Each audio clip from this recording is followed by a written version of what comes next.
ಬಹಳ ಚೆನ್ನಾಗಿದೆ. ಕೆಲವೊಂದ್ಸಲ ಎದುರಿಗೆ ಭಗವಂತ ಬಂದ್ಬಿಟ್ರೆ ಶತ್ರುಗಳೆಲ್ಲ ಒಟ್ಟಾಗಿ ನಿಂತುಕೊಳ್ತಾರೆ ಅನ್ನೋದಕ್ಕೆ ಮಹಾ ಉದಾಹರಣೆ ಮಹಾಗಠಬಂಧನ್ ತೋರಿಸ್ತಿದ್ರು. ಹೇಗಿದ್ರು ಅಂತಂದ್ರೆ ಒಬ್ಬರನ್ನ ಕಂಡ್ರೆ ಮತ್ತೊಬ್ಬರಿಗೆ ಆಗ್ತಿರ್ಲಿಲ್ಲ. ಈ ರಾಜಕೀಯನೇ ಬಹಳ ವಿಚಿತ್ರ, ನಂಗೆ ನಂಬಕ್ಕೆ ಆಗಲ್ಲ. ಬಹುಶಃ ಏಪ್ರಿಲ್ ಮೇ ತಿಂಗಳಲ್ಲಿ ದೇವೇಗೌಡರು ಒಂದು ಸ್ಟೇಟ್ಮೆಂಟ್ ಕೊಟ್ಟಿದ್ರು. ಈ ಕರ್ನಾಟಕ ಕಂಡಂತ ಅತ್ಯಂತ ಭ್ರಷ್ಟ ಸರ್ಕಾರ ಅಂದ್ರೆ ಸಿದ್ದರಾಮಯ್ಯ ಸರ್ಕಾರ ಅಂತ ದೇವೇಗೌಡರು ಕೊಟ್ಟಿದ್ದು, ನಾನು ಹೇಳಿದ್ದಲ್ಲ. ಅದಾದ 6 ತಿಂಗಳು ಕಳೆಯೋದ್ರ ವೇಳೆಗೆ ಅದೇ ದೇವೇಗೌಡರು ಸಿದ್ದರಾಮಯ್ಯನವ್ರ ಜೊತೆ ಸೇರ್ಕೊಂಡಿದ್ದಲ್ಲದೆ ಅದೇ ದೇವೇಗೌಡರು ತಮ್ಮೆಲ್ಲ ಪರಿವಾರವನ್ನು ಸೇರಿಸಿಕೊಂಡು ಮಹಾಗಠಬಂಧನದಲ್ಲಿ ಜೊತೆಯಲ್ಲಿ ಕೈ ಜೋಡಿಸಿ ಮೋದಿ ಅನ್ನೋ ವ್ಯಕ್ತಿಯನ್ನ ತೆಗಿಬೇಕು ಅಂತಂದ್ರೆ ನಾವೆಲ್ಲ ಒಂದಾಗಬೇಕು ಹೇಳ್ತಾರೆ. ಅಂತಂದ್ರೆ ಎಲ್ಲರ ಒಂದೇ ಒಂದು ಗುರಿ ಏನು ಅಂತಂದ್ರೆ ದೇಶದ ಅಭಿವೃದ್ಧಿ ಅಲ್ಲ, ದೇಶದ ಅಭಿವೃದ್ಧಿಗೋಸ್ಕರ ನಾವೆಲ್ಲ ಒಂದಾಗಬೇಕು ಅಂತ ಹೇಳಿದ್ರೆ ಪ್ರಾಬ್ಲಮ್ ಇರಲಿಲ್ಲ. ಈ ದೇಶವನ್ನ ಜಗತ್ತಿನ ಎತ್ತರಕ್ಕೆ ತೆಗೆದುಕೊಂಡು ಹೋಗಬೇಕು, ಅದಕ್ಕೆ ನಾವೆಲ್ಲ ಒಂದಾಗಬೇಕು ಅಂದ್ರೆ ಪ್ರಾಬ್ಲಮ್ ಇರಲಿಲ್ಲ. ಭ್ರಷ್ಟಾಚಾರವನ್ನ ನಿವಾರಣೆ ಮಾಡಬೇಕು, ಅದಕ್ಕೋಸ್ಕರ ನಾವೆಲ್ಲ ಒಂದಾಗಬೇಕು ಅಂದ್ರೆ ಪ್ರಾಬ್ಲಮ್ ಇರಲಿಲ್ಲ. ಈ ದೇಶದ ಬಡತನ ನಿವಾರಣೆ ಮಾಡಬೇಕು, ಅದಕ್ಕೋಸ್ಕರ ನಾವೆಲ್ಲ ಒಂದಾಗಬೇಕು ಅಂದ್ರೆ ಪ್ರಾಬ್ಲಮ್ ಇರಲಿಲ್ಲ. ಈ ದೇಶದ ತರುಣರ ಕೈಗೆ ಉದ್ಯೋಗ ಕೊಡಬೇಕು, ಅದಕ್ಕೋಸ್ಕರ ನಾವೆಲ್ಲ ಒಂದಾಗಬೇಕು, ಪ್ರಾಬ್ಲಮ್ ಇರಲಿಲ್ಲ. ಆದ್ರೆ ಪ್ರಾಬ್ಲಮ್ ಏನ್ ಗೊತ್ತೇನು? ಅವ್ರು ಹೇಳ್ತಿರೋದು ಒಂದೇ ಒಂದು, ಈ ದೇಶ ಹಾಳಾಗೋಗ್ಲಿ ಪರವಾಗಿಲ್ಲ, ಮೋದಿ ಒಬ್ಬ ಅಲ್ಲಿರಬಾರ್ದು, ಅವ್ರನ್ನ ಹೆಂಗಾದ್ರೂ ಮಾಡಿ ಪಕ್ಕಕ್ಕೆ ತೆಗಿಬೇಕು ಅಂತ. ಯಾವ ದುರ್ದೈವದ ಸಂಗತಿ ಇದು? ಇವರೆಲ್ಲ ಒಟ್ಟಾಗ್ತಾ ಇರೋದರ ಸಂಗತಿ ಅದು ಒಬ್ಬ ವ್ಯಕ್ತಿಯನ್ನ ವಿರೋಧಿಸ್ಲಿಕ್ಕೆ ಅಂತಂದ್ರೆ ಎಂಥ ದೊಡ್ಡ ಫಾಲ್ಟ್ ಲೈನ್ ಇರಬಹುದು ಇವ್ರ ಚಿಂತನೆಯಲ್ಲಿ ಅಂತ ನಾನು ಕೂತಾಗ ಸುಮ್ಮನೆ ಯೋಚನೆ ಮಾಡ್ತಿದ್ದೆ. ಮಿತ್ರ, ಭಾಷಣ ಬಹಳ ಮಾಡಬೇಕು ಅಂತ ಏನಿಲ್ಲ. ನಾನು ಈ 2ನೇ ಪೋಸ್ಟರ್ ಈ ಹುಡುಗರು ಡಿಸೈನ್ ಮಾಡಿದ್ದಾರೆ. ಈ 2ನೇ ಪೋಸ್ಟ್ ನಲ್ಲಿರೋ ಪ್ರಶ್ನೆಗಳನ್ನ ಒಂದೊಂದೇ ಕೇಳ್ತೀನಿ, ನೀವು ನನಗೆ ಹೌದು ಅಥವಾ ಇಲ್ಲ ಅನ್ನೋ ಉತ್ತರ ಕೊಡಬೇಕು. ಫೈನ್? ಉತ್ತರ ಕೊಡ್ತೀರಾ? ಫೈನ್. ಮೋದಿ ವಿದೇಶದವರ? ಮತ್ತೆ ಯಾರಪ್ಪ? ನಾನು ಹೇಳಲಿಲ್ಲ, ನೀವೇ ಹೇಳಿ. ಮೋದಿ ಭ್ರಷ್ಟರ? ಮತ್ತೆ ಯಾರಪ್ಪ? ಮಹಾಗಠಬಂಧನದಲ್ಲಿ ಯಾರು ಭ್ರಷ್ಟರಲ್ಲ ಅಂತ ಕೇಳಿದ್ರು. ಮೋದಿ ದೇಶದ್ರೋಹಿನ? ತುಕಡೆ ಗ್ಯಾಂಗ್ನವರು ಇದ್ದಾರಲ್ಲ ಅವರು. ಕೆಲಸದವರು ಸಿಗೋದು ಇವತ್ತು ದೇಶಕ್ಕೆ ಇಂಥ ಪ್ರಧಾನ ಸೇವಕರು ಸಿಕ್ಕಿದ್ದಾರೆ. ಭ್ರಷ್ಟನಲ್ಲದ, ನಮ್ಮ ಮನೆಯನ್ನ ಲೂಟಿ ಮಾಡದ, ನಮ್ಮ ಮೇಲೆ ಕಣ್ಣಿಟ್ಟು ನಮ್ಮ ಒಳಗೆ ಭೇದವನ್ನ ತರದ, ಮನೆಯಲ್ಲಿ ಗಂಡ ಹೆಂಡತಿ ನಡುವೆ ಜಗಳ ಹಚ್ಚೋ ಕೆಲಸಗಾರರು ಸಿಗ್ತಾರೆ. ಆದರೆ ಗಂಡ ಹೆಂಡತಿ ಚೆನ್ನಾಗಿದ್ದು ಇಡೀ ಮನೆ ಚೆನ್ನಾಗಿರ್ಬೇಕು ಅಂತ ಭಾವಿಸುವಂತ ಅದ್ಭುತವಾದ ಪ್ರಧಾನ ಸೇವಕ ಅಂತ ಯಾರಾದ್ರೂ ಇದ್ರೆ ಆ ಮನುಷ್ಯ ಈಗ ದೇಶವನ್ನ ಆಳ್ತಾ ಇದ್ದಾನೆ, ಅವಕಾಶ ಕಳ್ಕೊಳ್ಬೇಡಿ ಅಂತ ಬರ್ದಿದ್ದಾರೆ ಬಹಳ ಚೆನ್ನಾಗಿ. ಅಟಲ್ಜಿಗೆ ಮೋಸ ಮಾಡಿದ್ದಕ್ಕೆ ತಕ್ಕ ಪ್ರತಿಫಲ 10 ವರ್ಷಗಳ ಕಾಲ ಅನುಭವಿಸಿದ್ವಿ.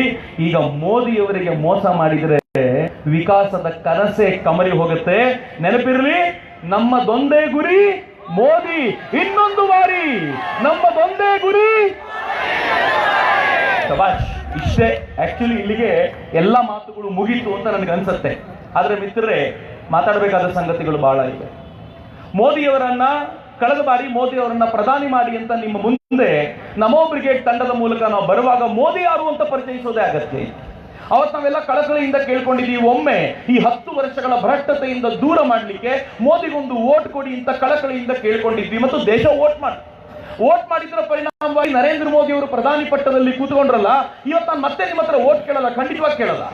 ಆದರೆ ಮೋದಿ 5 ವರ್ಷಗಳಲ್ಲಿ ನೀವು ನಮ್ಮ ಮಾತು ಕೇಳಿ ವೋಟ್ ಹಾಕೊಂಡಿದ್ರ ಪರಿಣಾಮವಾಗಿ ಈ ದೇಶಕ್ಕೆ ಏನ್ ಮಾಡಿದ್ರು ಅಂತ ನಿಮ್ ಮುಂದೆ ಇಡಬೇಕು ಅಷ್ಟೇ.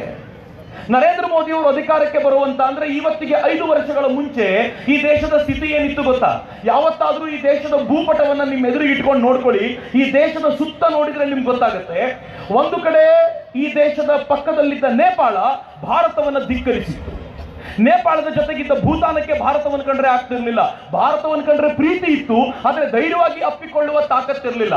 ಬಾಂಗ್ಲಾದೇಶ ನಮ್ಮೊಂದಿಗೆ ಗುದ್ದಾಡ್ತಿತ್ತು, ಮಯನ್ಮಾರ್ ನಮ್ಮೊಂದಿಗೆ ಗುದ್ದಾಡ್ತಿತ್ತು. ಕೆಳಗಿದ್ದ ಶ್ರೀಲಂಕಾದಲ್ಲಿ ನಮ್ಮ ಕೆಳಗೆ ಯಾವ ಶ್ರೀಲಂಕಾ ಇತ್ತೋ ಆ ಶ್ರೀಲಂಕಾ ಚೀನಾ ಹೇಳಿದಂತೆ ಕೇಳ್ತಿತ್ತು. ಚೀನಾ ಶ್ರೀಲಂಕಾದಲ್ಲಿ ಒಂದು ಬಂದರನ್ನು ಅಭಿವೃದ್ಧಿಪಡಿಸಿ ಆ ಬಂದರ್ನಲ್ಲಿ ತನ್ನ ನೌಕೆಯನ್ನ ತಂದು ನಿಲ್ಲಿಸಿಕೊಂಡು ಹೇಳ್ತಾ ಇತ್ತು ಭಾರತಕ್ಕೆ, ನಾನು ಯಾವಾಗ ಬೇಕಿದ್ರು ನಿನ್ ಮೇಲೆ ಅಟ್ಯಾಕ್ ಮಾಡಬಲ್ಲೆ, ಬಹಳ ದೂರ ಇಲ್ಲ, 80ರಿಂದ 100 ಕಿಲೋಮೀಟರ್ ದೂರ ಅಷ್ಟೇ, ಯಾವಾಗ ಬೇಕಿದ್ರು ನಿನ್ ಮೇಲೆ ದಾಳಿ ಮಾಡುವ ಸಾಮರ್ಥ್ಯ ನನಗಿದೆ ಅಂತ. ದಕ್ಷಿಣ ಭಾರತದವರಾಗಿ ನಾವು ಕೂಡ ಬಹಳ ಡೇಂಜರಸ್ ಸಿಚುವೇಶನ್ ಅಲ್ಲಿ ಇದ್ವಿ. ಎಲ್ಲಕ್ಕಿಂತ ಕೆಟ್ಟ ಸಂಗತಿ ಏನ್ ಗೊತ್ತೇನು? ಪಾಕಿಸ್ತಾನದಲ್ಲಿ ಚೀನಾದ ಇನ್ವೆಸ್ಟ್ಮೆಂಟ್ ಹೇಗಿತ್ತು ಅಂತಂದ್ರೆ ಭಾರತ ಏನಾದರೂ ಮಿಸುಕಾಡಿದ್ರೆ ಚೀನಾ ಪಾಕಿಸ್ತಾನದ ಕಡೆಯಿಂದ ದಾಳಿ ಮಾಡಬಹುದಿತ್ತು, ಚೀನಾ ನೇಪಾಳದ ಕಡೆಯಿಂದ ದಾಳಿ ಮಾಡಬಹುದಿತ್ತು, ಚೀನಾ ಶ್ರೀಲಂಕಾದ ಕಡೆಯಿಂದ ದಾಳಿ ಮಾಡಬಹುದಿತ್ತು. ಸ್ಟ್ರಿಂಗ್ ಆಫ್ ಪರ್ಲ್ಸ್ ಅಂತ ಕರೀತಾರೆ ಮಿತ್ರರೇ, ಮುತ್ತಿನ ಹಾರ ಅಂತ ಇದನ್ನ ಜಗತ್ತು ಕರೀತಾ ಇತ್ತು. ಆದರೆ ಮುತ್ತಿನ ಹಾರ ಅಲ್ಲ, ಕೊರಳಿಗೆ ಉರುಳು ಹಾಕಿತ್ತು ಭಾರತ. ಈ ದೇಶದ ಪ್ರಧಾನಿ ಏನ್ ಮಾಡಿದ್ರು ಗೊತ್ತಾ? ತಾವು ಪ್ರಧಾನಿಯಾದ ಮರುಕ್ಷಣ ವಿದೇಶ ಪ್ರವಾಸ ಮಾಡಬೇಕಾದ್ರೆ ಅಮೆರಿಕಾನ ಆರಿಸ್ಕೊಳ್ಳಿಲ್ಲ, ರಷ್ಯಾನ ಆರಿಸ್ಕೊಳ್ಳಿಲ್ಲ, ಶ್ರೀಮಂತ ದೇಶಗಳನ್ನು ಆರಿಸ್ಕೊಳ್ಳಿಲ್ಲ. ನಮ್ಮ ಪಕ್ಕದಲ್ಲಿದ್ದ ಪುಟ್ಟ ರಾಷ್ಟ್ರ ಭೂತಾನಿಗೆ ಹೋಗಿ ಹೇಳಿದ್ರು, ಹೇಗೆ ಕುಚೇಲನ ಮನೆಗೆ ಕೃಷ್ಣ ಬರಬಹುದು ಹಾಗೆ ನಿನ್ನ ಮನೆಗೆ ನಾನು ಬಂದಿದ್ದೀನಿ, ನನ್ನ ಬೆಸ್ಟ್ ಫ್ರೆಂಡ್ ನೀನು ಅಂತ ಭೂತಾನನ್ನ ಮೊದಲಿಗೆ ಎಳ್ಕೊಂಡ್ರು, ಮಯನ್ಮಾರ್ನ ಎಳ್ಕೊಂಡ್ರು. ಮಿತ್ರ, ಬಹಳ ಆಶ್ಚರ್ಯದ ಸಂಗತಿ ಹೇಳ್ತೀನಿ, ಈ ದೇಶ ಯಾವತ್ತೂ ಇಂಥದ್ದೊಂದನ್ನ ಯೋಚನೆ ಮಾಡ್ಲಿಕ್ಕೆ ಸಾಧ್ಯವೂ ಇರಲಿಲ್ಲ. ಶ್ರೀಲಂಕಾದಲ್ಲಿದ್ದಂತ ಅಧ್ಯಕ್ಷ ರಾಜಪಕ್ಸೆ ಚೀನಾದ ಪರವಾಗಿದ್ದು ಚೀನಾ ಹೇಳದಂತೆ ಕೇಳ್ತಾನೆ ಅಂತ ಗೊತ್ತಾದ ತಕ್ಷಣ ಈ ದೇಶದ ಪ್ರಧಾನಿ ಮತ್ತು ಈ ದೇಶದ national security adviser Ajit Doval ಏನ್ ಮಾಡಿದ್ರು ಗೊತ್ತಾ? ಶ್ರೀಲಂಕಾದ ಎಲೆಕ್ಷನ್ ಟೈಮ್ ನಲ್ಲಿ ಅಜಿತ್ ದೋವಲ್ ಶ್ರೀಲಂಕಾಕ್ಕೆ ಹೋಗಿ ಅಲ್ಲಿ ಎಲ್ಲ ಶತ್ರು ಪಕ್ಷಗಳನ್ನ ರಾಜಪಕ್ಸೆ ವಿರುದ್ಧ ನಿಲ್ಲಿಸಿ ರಾಜಪಕ್ಸೆಯನ್ನ ಕೆಳಗಿಳಿಸಿ ತಮಗೆ ಬೇಕಾದ ಪ್ರಧಾನಿಯನ್ನ ಅಲ್ಲಿಗೆ ಕೂರಿಸಿಕೊಂಡ್ರು. ಪರಿಣಾಮ ಚೀನಾದ ಬೆಂಬಲಿಗ ರಾಷ್ಟ್ರವಾಗಿದ್ದ ಶ್ರೀಲಂಕಾ ಚೀನಾವನ್ನ ಧಿಕ್ಕರಿಸಿತು. ಇನ್ನು ಮುಂದೆ ನಾನು ಭಾರತ ಹೇಳದಂತೆ ಕೇಳ್ತೀನಿ ಅಂತ ಹೇಳ್ತು. ಕೆಳಭಾಗದಲ್ಲಿದ್ದ ಭಾರತ ನಮ್ಮ ಪರವಾಗಿ ಬಂತು. ಇವತ್ತು ಯಾವ ಬಂದರನ್ನ ಚೀನಾ ಅಭಿವೃದ್ಧಿಪಡಿಸಿತ್ತೋ ಆ ಬಂದರನ್ನ ಮುಂದಿನ 40 ವರ್ಷಗಳ ಕಾಲ 70% ಅದರ ಶೇರ್ಸ್ ಅನ್ನ ಭಾರತಕ್ಕೆ ಶ್ರೀಲಂಕಾ ಕೊಟ್ಟು ಹೇಳಿದೆ, ಈ ಬಂದರ್ ನಿಮಗೆ, ಇನ್ನು ಮುಂದೆ ನೀವೇನು ಹೇಳ್ತಿರೋ ಹಂಗೆ ಕೇಳ್ತೀವಿ ಅಂತ ನಮ್ಮ ಪರವಾಗಿ ನಿಂತಿದೆ. ಇನ್ನಿದ್ದಿದ್ದು ಚೀನಾದ ಪರವಾಗಿ ಒಂದೇ ಒಂದು ರಾಷ್ಟ್ರ ಪಾಕಿಸ್ತಾನ. ಪಾಕಿಸ್ತಾನದಲ್ಲಿ ಹಿಂಗೆಲ್ಲ ಮಾಡ್ಲಿಕ್ಕೆ ಆಗಲ್ಲ ಅಂತ ಗೊತ್ತಿದ್ದು ನರೇಂದ್ರ ಮೋದಿ ಏನ್ ಮಾಡಿದ್ರು ಗೊತ್ತಾ? ಪಾಕಿಸ್ತಾನ ಡೈರೆಕ್ಟ್ ಟಾರ್ಗೆಟ್ ಮಾಡಲಿಲ್ಲ. ಅವರು ಭಾರತದಲ್ಲಿ 2 ವರ್ಷಗಳ ಹಿಂದೆ ನವೆಂಬರ್ 8ನೇ ತಾರೀಕು ಒಂದು ಸ್ಟೇಟ್ಮೆಂಟ್ ಕೊಟ್ಟರು, ಭಾಯಿ ಅವ್ರ ಬಹನೋ ಇವತ್ತು ರಾತ್ರಿ 12 ಗಂಟೆಯಿಂದ 500,000 ನಡೆಯಲ್ಲ ಅಂತ. ಹಂಗೆ ಹೇಳಿದ ತಕ್ಷಣ ಐ ವಂಡರ್, ನರೇಂದ್ರ ಮೋದಿ ಅವರು 500,000 ನಡೆಯಲ್ಲ ಅಂದ ತಕ್ಷಣ ರಾಹುಲ್ ಗಾಂಧಿ ಜೇಬ್ ಹರಿದೋಯ್ತು. ರಾಹುಲ್ ಗಾಂಧಿ ತನ್ನ ಜೇಬಲ್ ಕೈ ಹಾಕಿ ತೋರಿಸಿದ. ರಾಹುಲ್ ಗಾಂಧಿ ATM ನ ಹೊರಗೆ ಬಂದು ನಿಂತ್ಕೊಂಡ. ಅಂದ್ರೆ ಯಾರು ಹುಟ್ಟ ಬೆಳ್ಳಿ ಸ್ಪೂನ್ ಅಲ್ಲಿ ಚಿನ್ನದ ಸ್ಪೂನ್ ಅಲ್ಲಿ ತಿಂಡಿ ತಿಂತಾ ಇದ್ರು ಅವರನ್ನ ನರೇಂದ್ರ ಮೋದಿ ಬಾಯಿಯವರ ಬೇನು ಅಂತ ಅನ್ಕೊಂಡು ಬೀದಿ ತಂದು ನಿಲ್ಲಿಸುವಂತೆ ಸಾಧ್ಯ ಆಯ್ತಲ್ಲ. ಇದು ನರೇಂದ್ರ ಮೋದಿ ಅವರ ಒಂದು ಭಾಷಣದ ಕೆಪಾಸಿಟಿ. ಮಿತ್ರ, ಇಲ್ಲಿಗೆ ಮುಗಿಲಿಲ್ಲ. ನರೇಂದ್ರ ಮೋದಿ ಅವರು ನವೆಂಬರ್ 8ಕ್ಕೆ ಡಿಮಾನಿಟೈಸೇಷನ್ ಮಾಡಿದ್ರು. ತತ್ತರಿಸಬೇಕಾಗಿದ್ದು ಭಾರತ. ಆದ್ರೆ ಆಶ್ಚರ್ಯ ಏನ್ ಗೊತ್ತೇನು? ಈ ದೇಶದ ಜನತೆ, ನಾವು ನೀವೆಲ್ಲ ನರೇಂದ್ರ ಮೋದಿ ಅವ್ರ ಜೊತೆ ಬಲವಾಗಿ ನಿಂತ್ಕೊಂಡ್ವಿ. ಆ ಕಡೆ ಪಾಕಿಸ್ತಾನ ಬಿದ್ದೋಯ್ತು. ಯಾಕೆ ಗೊತ್ತಾ? 500,000 ಫೇಕ್ ನೋಟ್ ಪ್ರಿಂಟ್ ಮಾಡಿ ಮಾಡಿ ಮಾಡಿ ಹಂಚಿ ರೂಢಿ ಇದ್ದ ಪಾಕಿಸ್ತಾನ ಯಾವ ಸ್ಟೇಟ್ಗೆ ಬಂದು ನಿಂತ್ಕೊಳ್ತು ಅಂತಂದ್ರೆ ಇವತ್ತು ಕೈಯಲ್ಲಿ ಭಿಕ್ಷಾ ಪಾತ್ರ ಹಿಡ್ಕೊಂಡು ತಿರುಗಾಡ್ತಿದೆ. ಎಷ್ಟು ಜನರಿಗೆ ಗೊತ್ತಿದೆಯೋ ಇಲ್ವೋ ಗೊತ್ತಿಲ್ಲ, ಪಾಕಿಸ್ತಾನದ ಇವತ್ತಿನ ಪ್ರಧಾನಮಂತ್ರಿ ಇಮ್ರಾನ್ ಖಾನ್ ಕ್ರಿಕೆಟರ್. ಆ ಇಮ್ರಾನ್ ಖಾನ್ IMF ಗೆ ಹೋದ, ನನಗೆ ಸ್ವಲ್ಪ ಸಾಲ ಕೊಡ್ತೀರಾ ಅಂತ ಕೇಳಿದ. IMF ಹೇಳ್ತು, ನಿನಗೆ ಸಾಲ ಕೊಡ್ಬೋದು, ಹಳೆ ಸಾಲ ಬಹಳ ಇದೆ ನಿನ್ನದು, ಸಾಲ ತೀರಿಸಿದ್ರೆ ಸಾಲ ಕೊಡ್ಬೋದು, ಇಷ್ಟಾಗ್ಯೂ ಸಾಲ ಬೇಕು ಅಂದ್ರೆ ಒಂದ್ ಕೆಲಸ ಮಾಡಬೇಕು, ನೀನು ಭಾರತದೊಂದಿಗೆ ಮಾತುಕತೆ ಶುರು ಮಾಡಬೇಕು, ಹಂಗಿದ್ದಾಗ ಮಾತ್ರ ಸಾಲ ಕೊಡ್ತೀನಿ ಅಂತ. ಇಮ್ರಾನ್ ಖಾನ್ ಏನ್ ಮಾಡಿದ ಗೊತ್ತಾ? ಇಮ್ರಾನ್ ಖಾನ್ ನ ಮಂತ್ರಿಗಳು ಈ ದೇಶವನ್ನ ಕೇಳ್ಕೊಂಡ್ರು, ಸರ್ ದಯಮಾಡಿ ನಮ್ ಜೊತೆ ಮಾತಾಡ್ತೀರಾ? ಈ ಚಿಕ್ಕ ಮಕ್ಕಳಲ್ಲಿ ನಾವು ಗಲಾಟೆ ಮಾಡ್ಕೊಳ್ತಿದ್ವಿ, ಟು ಸೇ. ಭಾರತ 2 ಬಿಟ್ಟಿದೆ. ಯಾಕೆ 2 ಬಿಟ್ಟಿದೆ ಅಂದ್ರೆ ನೀವು ಭಯೋತ್ಪಾದಕ ರಾಷ್ಟ್ರ, ಅದಕ್ಕೆ ನಿಮ್ ಜೊತೆ ಮಾತಾಡಲ್ಲ ಅಂತ. ಇಮ್ರಾನ್ ಖಾನ್ ಸೇ ಪ್ಲೀಸ್ ಪ್ಲೀಸ್. ಯಾಕೆ ಅಂದ್ರೆ IMF ದುಡ್ಡು ಕೊಡಲ್ಲ ಅಂತ, IMF ಲೋನ್ ಕೊಡಲ್ಲ ಅಂತ. ಪರಿಸ್ಥಿತಿ ಎಲ್ಲಿವರೆಗೂ ಬಂದಿದೆ ಗೊತ್ತಾ? ಇವತ್ತು ಪಾಕಿಸ್ತಾನದ ಪರಿಸ್ಥಿತಿ ಹೇಗಿದೆ ಅಂತಂದ್ರೆ, ಅಮೆರಿಕ ಪಾಕಿಸ್ತಾನಕ್ಕೆ ಎಚ್ಚರಿಕೆ ಕೊಡ್ತು. ಯಾವ ಅಮೆರಿಕ ಪಾಕಿಸ್ತಾನಕ್ಕೆ ಕಳೆದ ಅನೇಕ ದಶಕಗಳಿಂದ ಫಂಡ್ ಮಾಡ್ತಾ ಬಂದಿದೆಯೋ, ಅಮೆರಿಕ ಹೇಳ್ತು, ನಾನು ಇನ್ನು ಮುಂದೆ ಫಂಡ್ ಮಾಡೋದಿರ್ಲಿ, ನೀನು ಈಗ ಇದುವರೆಗೂ ಮಾಡಿರುವ ಸಾಲ ಏನ್ ಕೊಟ್ಟಿದ್ದೀನೋ ಅದನ್ನು ಬಾಯಿ ಮುಚ್ಕೊಂಡು ವಾಪಸ್ ತೀರಿಸಿದ್ರೆ ಒಳ್ಳೇದು, ಇನ್ನು ಮುಂದೆ ನಿನ್ನ ಸಹಕಾರಕ್ಕೆ ನಾವಿಲ್ಲ ಅಂತ ಅಮೆರಿಕ ಸ್ಪಷ್ಟ ಧ್ವನಿಯಲ್ಲಿ ಹೇಳ್ತು. ಆಮೇಲೆ ಏನಾಯ್ತು ಗೊತ್ತಾ? ಇದ್ದಿದ್ದು ಒಂದೇ ಒಂದು ರಾಷ್ಟ್ರ ಪಾಕಿಸ್ತಾನ, ಚೀನಾ ಒಂದೇ. ಚೀನಾದ ಬೀಜಿಂಗ್ ಅಲ್ಲಿ ಒಂದು ಸಭೆ ಆಯ್ತು. ಚೀನಾದ ಅಧ್ಯಕ್ಷ ಮತ್ತು ಪಾಕಿಸ್ತಾನದ ಪ್ರಧಾನಿ ಮಾತನಾಡುವಾಗ ಪಾಕಿಸ್ತಾನದ ಒಂದು ಟಿವಿ ಚಾನಲ್ ನಮ್ಮ ಪ್ರಧಾನಿ ಬೀಜಿಂಗ್ ಅಲ್ಲಿ ಇದ್ದಾರೆ ಅಂತ ಬರಿಬೇಕಿತ್ತು. Pakistan prime minister in Beijing ಅಂತ. ಅದು ಏನ್ ಬರೀತು ಅಂದ್ರೆ ಬೈ ಮಿಸ್ಟೇಕ್, ಟೈಪಿಂಗ್ ಮಿಸ್ಟೇಕ್ ಆಗಿ Pakistan prime minister is begging ಅಂತ ಬರೆದು. ಆಮೇಲೆ ವಾಪಸ್ ಬಂದ್ರೆ ವಾಪಸ್ ಬಂದು ದೊಡ್ಡ ಗಲಾಟೆ ಆಗಿ ಇಡೀ ಜಗತ್ತು ಆಡ್ಕೊಂಡು ನಕ್ಕಿದ ಮೇಲೆ ಆ ಟಿವಿ ಎಡಿಟರ್ನ ಕಿತ್ತು ಬಿಸಾಕಿದ್ರು, ಇವನು ಇರಬಾರ್ದು ಇಲ್ಲಿ ಅಂತ. ಯಾಕೆಂದ್ರೆ ಅವ್ನು ಸತ್ಯ ಹೇಳಿದ್ದ ಅಂತ. ಪಾಕಿಸ್ತಾನಕ್ಕೆ ಸತ್ಯ ಕೇಳಿ ಗೊತ್ತಿಲ್ಲ ಮಿತ್ರ. ಆಶ್ಚರ್ಯ ಏನ್ ಗೊತ್ತೇನು, ಇವತ್ತು ಭಾರತದ ಸುತ್ತಲೂ ಯಾವ ಉರುಳನ್ನ ಹಾಕಿತ್ತೋ ಚೀನಾ, ಆ ಉರುಳನ್ನ ಭಾರತ ತೆಕ್ಕೊಂಡು ಸುಮ್ಮನಾಗ್ಲಿಲ್ಲ, ವಾಪಸ್ ಚೀನಾಕ್ಕೆ ಹಾಕಿದೆ. ಹೇಗೆ ಅಂತ ಕೇಳ್ತೀರೇನು? ಚೀನಾದ ಅತ್ಯಂತ ಬದ್ಧ ವೈರಿಯಾಗಿರುವಂತ ಜಪಾನ್ ಇವತ್ತು ಭಾರತದ ಪರವಾಗಿ ಹೆಂಗೆ ನಿಂತುಕೊಂಡಿದೆ ಅಂತಂದ್ರೆ, ಈ ದೇಶದ ಪ್ರಧಾನಿ ಜಪಾನಿಗೆ ಹೋದಾಗ ಒಂದು ಭಾಷಣ ಮಾಡಿದ್ರು. ಆ ಭಾಷಣ ಇವತ್ತಿನ ಮಾತಾಡ್ತಿಲ್ಲ, ನಾನು ನಿನ್ನೆ ಮೊನ್ನೆ ಮಾತಾಡ್ತಿಲ್ಲ, ನೀವು ಮರ್ತೋಗಿದ್ದೀರಿ ಅಂತ ನೆನಪಿಸಿಕೊಡ್ತಿದ್ದೀರಿ. ಈ ದೇಶದ ಪ್ರಧಾನಮಂತ್ರಿಯಾಗಿ ಅಧಿಕಾರ ಸ್ವೀಕರಿಸಿದ ಮೊದಲ ಒಂದೂವರೆ ವರ್ಷಗಳಲ್ಲಿ ಈ ದೇಶದ ಪ್ರಧಾನಿ ಜಪಾನಿಗೆ ಹೋದಾಗ ಒಂದು ಮಾತಾಡಿದ್ರು. ಅವ್ರು ಹೇಳಿದ್ರು, ಜಗತ್ನಲ್ಲಿ ಕೆಲವು ರಾಷ್ಟ್ರಗಳು ವಿಸ್ತಾರವಾಗುವ ದೃಷ್ಟಿಯಿಂದ ಅನೇಕ ರಾಷ್ಟ್ರಗಳ ಮೇಲೆ ಆಕ್ರಮಣ ಮಾಡ್ಲಿಕ್ಕೆ ಹೋಗ್ತವೆ, ಅಂತ ರಾಷ್ಟ್ರಗಳನ್ನ ನಾವು ವಿರೋಧಿಸ್ತೀವಿ ಎಂದ್ರು. ಅದರ ಅರ್ಥ ನಾವು ಜಪಾನ್ನ ಪರವಾಗಿದ್ದೀವಿ, ಚೀನಾ ಏನಾದರೂ ಆಕ್ರಮಣ ಮಾಡಿದ್ರೆ ಅಂತ. ತಕ್ಷಣ ಜಪಾನ್ ಏನ್ ಹೇಳುತ್ತೋ ಗೊತ್ತಾ? ಅರುಣಾಚಲದಲ್ಲಿ ಯಾರಾದರೂ ತಲೆ ಹಾಕಿದ್ರೆ ನಾವು ಭಾರತದ ಪರವಾಗಿ ನಿಂತ್ಕೊಳ್ತೀವಿ, ನಾವು ಇಂಡಿಯಾ ಜೊತೆಗಿದ್ದೀವಿ ಅಂತ. ಚೀನಾದ ಬದ್ಧ ವೈರಿ ಆಗಿರುವಂತ ಜಪಾನ್ನ ನಮ್ಮ ಕಡೆ ಸೆಳೆಕೊಂಡ್ರು. ಅಲ್ಲಿಗೆ ಸುಮ್ಮನಾಗದ ಈ ದೇಶದ ಪ್ರಧಾನಿ ಚೀನಾಕ್ಕೆ ಹೊಂದಿಕೊಂಡಿರುವಂತ ಸಮುದ್ರದಲ್ಲಿ ಆಸ್ಟ್ರೇಲಿಯಾನ್ ಕರೆದ್ರು, ಅಮೆರಿಕಾನ್ ಕರೆದ್ರು. ಈ ಸಮುದ್ರ ಚೀನಾದ ಆಸ್ತಿ ಅಲ್ಲ, ಜಗತ್ತಿಗೆ ಸೇರಿದ್ದು. ಇಲ್ಲೊಂದು ನಾವು ನೌಕಾ ಸೇನೆಯ ಒಂದು ಅಭ್ಯಾಸ ನಡೆಸೋಣ, ಸಮರಾಭ್ಯಾಸ ಅಂತ. ಸಮರಾಭ್ಯಾಸಕ್ಕೆ ತಯಾರಿ ಮಾಡಿದ ತಕ್ಷಣ ಚೀನಾದ ಎದೆ ಡವಗಟ್ಲಿಕ್ಕೆ ಶುರುವಾಯಿತು. ಅಲ್ಲಿಗೆ ಮುಗಿಸ್ಬೋದಿತ್ತು. ಆದರೆ ನರೇಂದ್ರ ಮೋದಿ ಆರ್ಡಿನರಿ ಶಿಕಾರಿ ಅಲ್ಲ. ಈ ದೇಶದ ಗೌರವದ ಧಕ್ಕೆ ತರುವಂತ ಯಾವನನ್ನಾದ್ರೂ, ಅವನು ಕ್ರಿಶ್ಚಿಯನ್ ಮಿಶೆಲ್ ಆಗಲಿ, ಅವನು ಮಲ್ಯಾನೇ ಆಗಿರಲಿ, ಜಗತ್ತಿನ ಯಾವ ಮೂಲೆಯಲ್ಲಿದ್ರೂ ಅವನು ಬದುಕಲಿಕ್ಕೆ ಸಾಧ್ಯ ಇಲ್ಲ ಅನ್ನುವಂಥ ವಾತಾವರಣ ನಿರ್ಮಾಣ ಮಾಡಬಲ್ಲಂತ ಅಪರೂಪದ ನಾಯಕ 70 ವರ್ಷಗಳ ನಂತರ ಈ ದೇಶಕ್ಕೆ ಸಿಕ್ಕಿದ್ದಾನೆ. 70 ವರ್ಷಗಳ ನಂತರ. ಮಿತ್ರ, ಮ್ಯಾಜಿಕ್ ಏನ್ ಗೊತ್ತೇನು? ಈ ದೇಶದ ಪ್ರಧಾನಿ ಚೀನಾ ಪಕ್ಕದಲ್ಲಿದ್ದ ವಿಯೆಟ್ನಾಂಗೆ ಹೋದ್ರು. ವಿಯೆಟ್ನಾಂಗೆ ಹೋಗಿ ದೇಶದ ಪ್ರಧಾನಿ ಅಲ್ಲಿನ ವಿಯೆಟ್ನಾಂಗೆ ಹೇಳಿದ್ರು, ನಿಮ್ಮ ದೇಶದಲ್ಲಿ, ನಿಮ್ಮ ಸಮುದ್ರದಲ್ಲಿ ಆಯಿಲ್ ಬಹಳ ಇದೆ, ಚೀನಾ ತುಂಬಾ ತಂಟೆ ಮಾಡ್ತಿದೆ, ಈ ಆಯಿಲ್ ಅನ್ನ ಎಕ್ಸ್ಟ್ರಾಕ್ಟ್ ನಾವು ಮಾಡ್ಕೊಡ್ತೀವಿ, ನೀವು ಮಾರ್ಕೊಳ್ಳಿ ಅದನ್ನ ಅಂತ. ನಮ್ಮ ಇಂಡಿಯನ್ ಕಂಪನಿಯಲ್ಲಿ ಹೋಗಿ ಆಯಿಲ್ ಎಕ್ಸ್ಟ್ರಾಕ್ಟ್ ಮಾಡ್ಲಿಕ್ಕೆ ಶುರು ಮಾಡ್ತೀವಿ. ಚೀನಾ ನಮ್ಮನ್ನು ಬೈಯೋಂಗಿಲ್ಲ, ಯಾಕೆಂದ್ರೆ ನಮ್ದು ಒಪ್ಪಂದ ಅಷ್ಟೇ. ಮಾತಾಡಬೇಕಾಗಿರೋದು ವಿಯೆಟ್ನಾಂ ಜೊತೆಗೆ. ವಿಯೆಟ್ನಾಂಗೂ ಚೀನಾಗೂ ಎಷ್ಟು ಜಗಳ ಇದೆ ಅಂತಂದ್ರೆ, ಚೀನಾಕ್ಕೆ ಹೊಂದಿಕೊಂಡಿರುವ ರಾಷ್ಟ್ರ ವಿಯೆಟ್ನಾಂಗೆ ಭಾರತ ಸಪೋರ್ಟ್ ಮಾಡ್ಲಿಕ್ಕೆ ಶುರು ಮಾಡ್ತಲ್ಲ, ಹೇಗೆ ಪಾಕಿಸ್ತಾನಕ್ಕೆ ಸಪೋರ್ಟ್ ಮಾಡಿ ನಮಗೆ ತೊಂದರೆ ಕೊಡ್ತಿತ್ತೋ, ಇವತ್ತು ಭಾರತ ವಿಯೆಟ್ನಾಂಗೆ ಸಪೋರ್ಟ್ ಮಾಡಿ ಚೀನಾ ಅಷ್ಟೇ ಇರಿಟೇಟ್ ಮಾಡುವ ಕೆಲಸ ಮಾಡ್ತಿದೆಯಲ್ಲ, ಇದು ಭಾರತದ ತಾಕತ್ತು ಅಂತ. ಯಾಕೆ ಹೇಳ್ತಿದ್ದೀನಿ ಗೊತ್ತಾ ಮಿತ್ರರೇ? ಇಲ್ಲಿ ಕೂತ್ಕೊಂಡು ನಮಗೆ ಪ್ರತಿನಿತ್ಯ ಪೆಟ್ರೋಲ್ ರೇಟ್ ಎಷ್ಟಾಯ್ತು ಅಂತ ಕೇಳೋದಷ್ಟೇ ಕೆಲಸ. ಇಲ್ಲಿ ಕೂತ್ಕೊಂಡು ನಮಗೆ ಪ್ರತಿನಿತ್ಯ ಗ್ಯಾಸ್ ಸಿಲಿಂಡರ್ ರೇಟ್ ಕಡಿಮೆ ಆಯ್ತಾ ಇಲ್ವಾ ಅಂತ ಕೇಳೋದಷ್ಟೇ ಕೆಲಸ. ಇಲ್ಲಿ ಕೂತ್ಕೊಂಡು ಪ್ರತಿನಿತ್ಯ ನರೇಂದ್ರ ಮೋದಿ ನಮಗೆ ಏನ್ ಮಾಡಿದ್ರು ಅಂತ ಕೇಳೋದಷ್ಟೇ ಕೆಲಸ. ನೆನ್ಪಿಟ್ಕೊಳ್ಳಿ, ಈ ದೇಶದ ಪ್ರಧಾನಮಂತ್ರಿ ಮನಮೋಹನ್ ಸಿಂಗ್ ನಂತರ ಒಂದು ಫೋಟೋ ಇದೆ ಅವ್ರದ್ದು. ಚೀನಾದ ಅಧ್ಯಕ್ಷರು ಎದುರಿಗೆ ಬಂದಾಗ ತಲೆ ಬಾಗಿಸಿ, ಸೊಂಟ ಬಗ್ಸಿ ಅವ್ರ ಎದುರುಗಡೆ ನಿಂತ್ಕೊಳ್ಳೋದನ್ನ ನೋಡಿದಾಗ ಹೊಟ್ಟೆಯಲ್ಲಿ ಬೆಂಕಿ ಆಗ್ದಂಗೆ ಆಗ್ತಿತ್ತು. ಆದ್ರೆ ಇವತ್ತು ಚೀನಾದ ಅಧ್ಯಕ್ಷನೊಂದಿಗೆ ಕಣ್ಣಲ್ಲಿ ಕಣ್ಣಿಟ್ಟು ಒಂದೇ ಜೋಕಾಲಿಯಲ್ಲಿ ಪಕ್ಕದಲ್ಲಿ ಕೂತ್ಕೊಂಡು ನಾನು ನೀನು ಮೇಲೂ ಕೆಳಗೆ ಇಲ್ಲ ಕಣಯ್ಯ, ನಾನು ನೀನು ಈಕ್ವಲ್ ಲೆವೆಲ್ ಅಂತ ಮಾತನಾಡುವ ಮಟ್ಟಿಗೆ ಭಾರತವನ್ನ ನಿಲ್ಲಿಸಿದ್ದಾರಲ್ಲ, ಆ ಸ್ವಾಭಿಮಾನ ಈ ದೇಶ ಇವತ್ತು ಮುಗಿಲೆತ್ತರಕ್ಕೆ ನಿಲ್ಲುವಂತ ಸ್ವಾಭಿಮಾನ ಆಗಿದೆ ಅಂತ.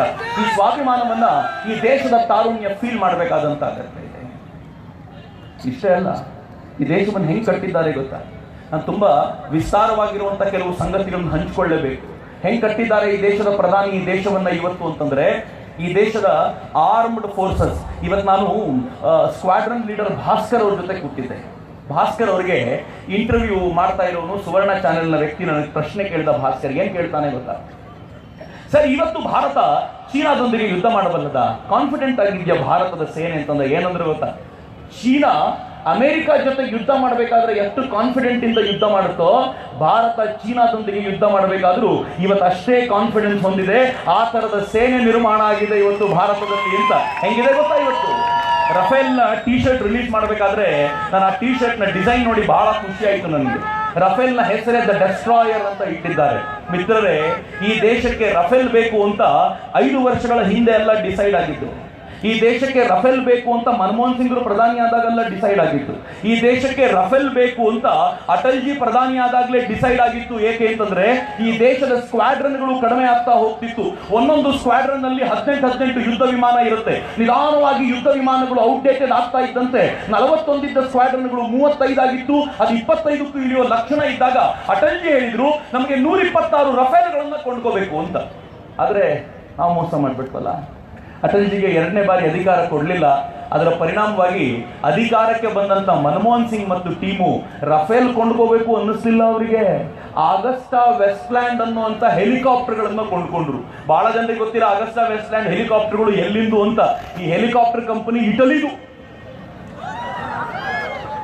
ಇಟಲಿಯವರು ಯಾರಿದ್ದಾರೆ ಈ ದೇಶದಲ್ಲಿ ಅಂತ ಕೇಳಿದ್ರೆ ನಾನು ಹೇಳಿದ್ದಲ್ಲ, ನೀವೇ ಹೇಳಿದ್ರೆ, ಎಲ್ಲ ನೀವೇ ಹೇಳ್ತಿರೋದು, ನಿಮ್ಗೆಲ್ಲ ಚೆನ್ನಾಗಿ ಗೊತ್ತಿದೆ.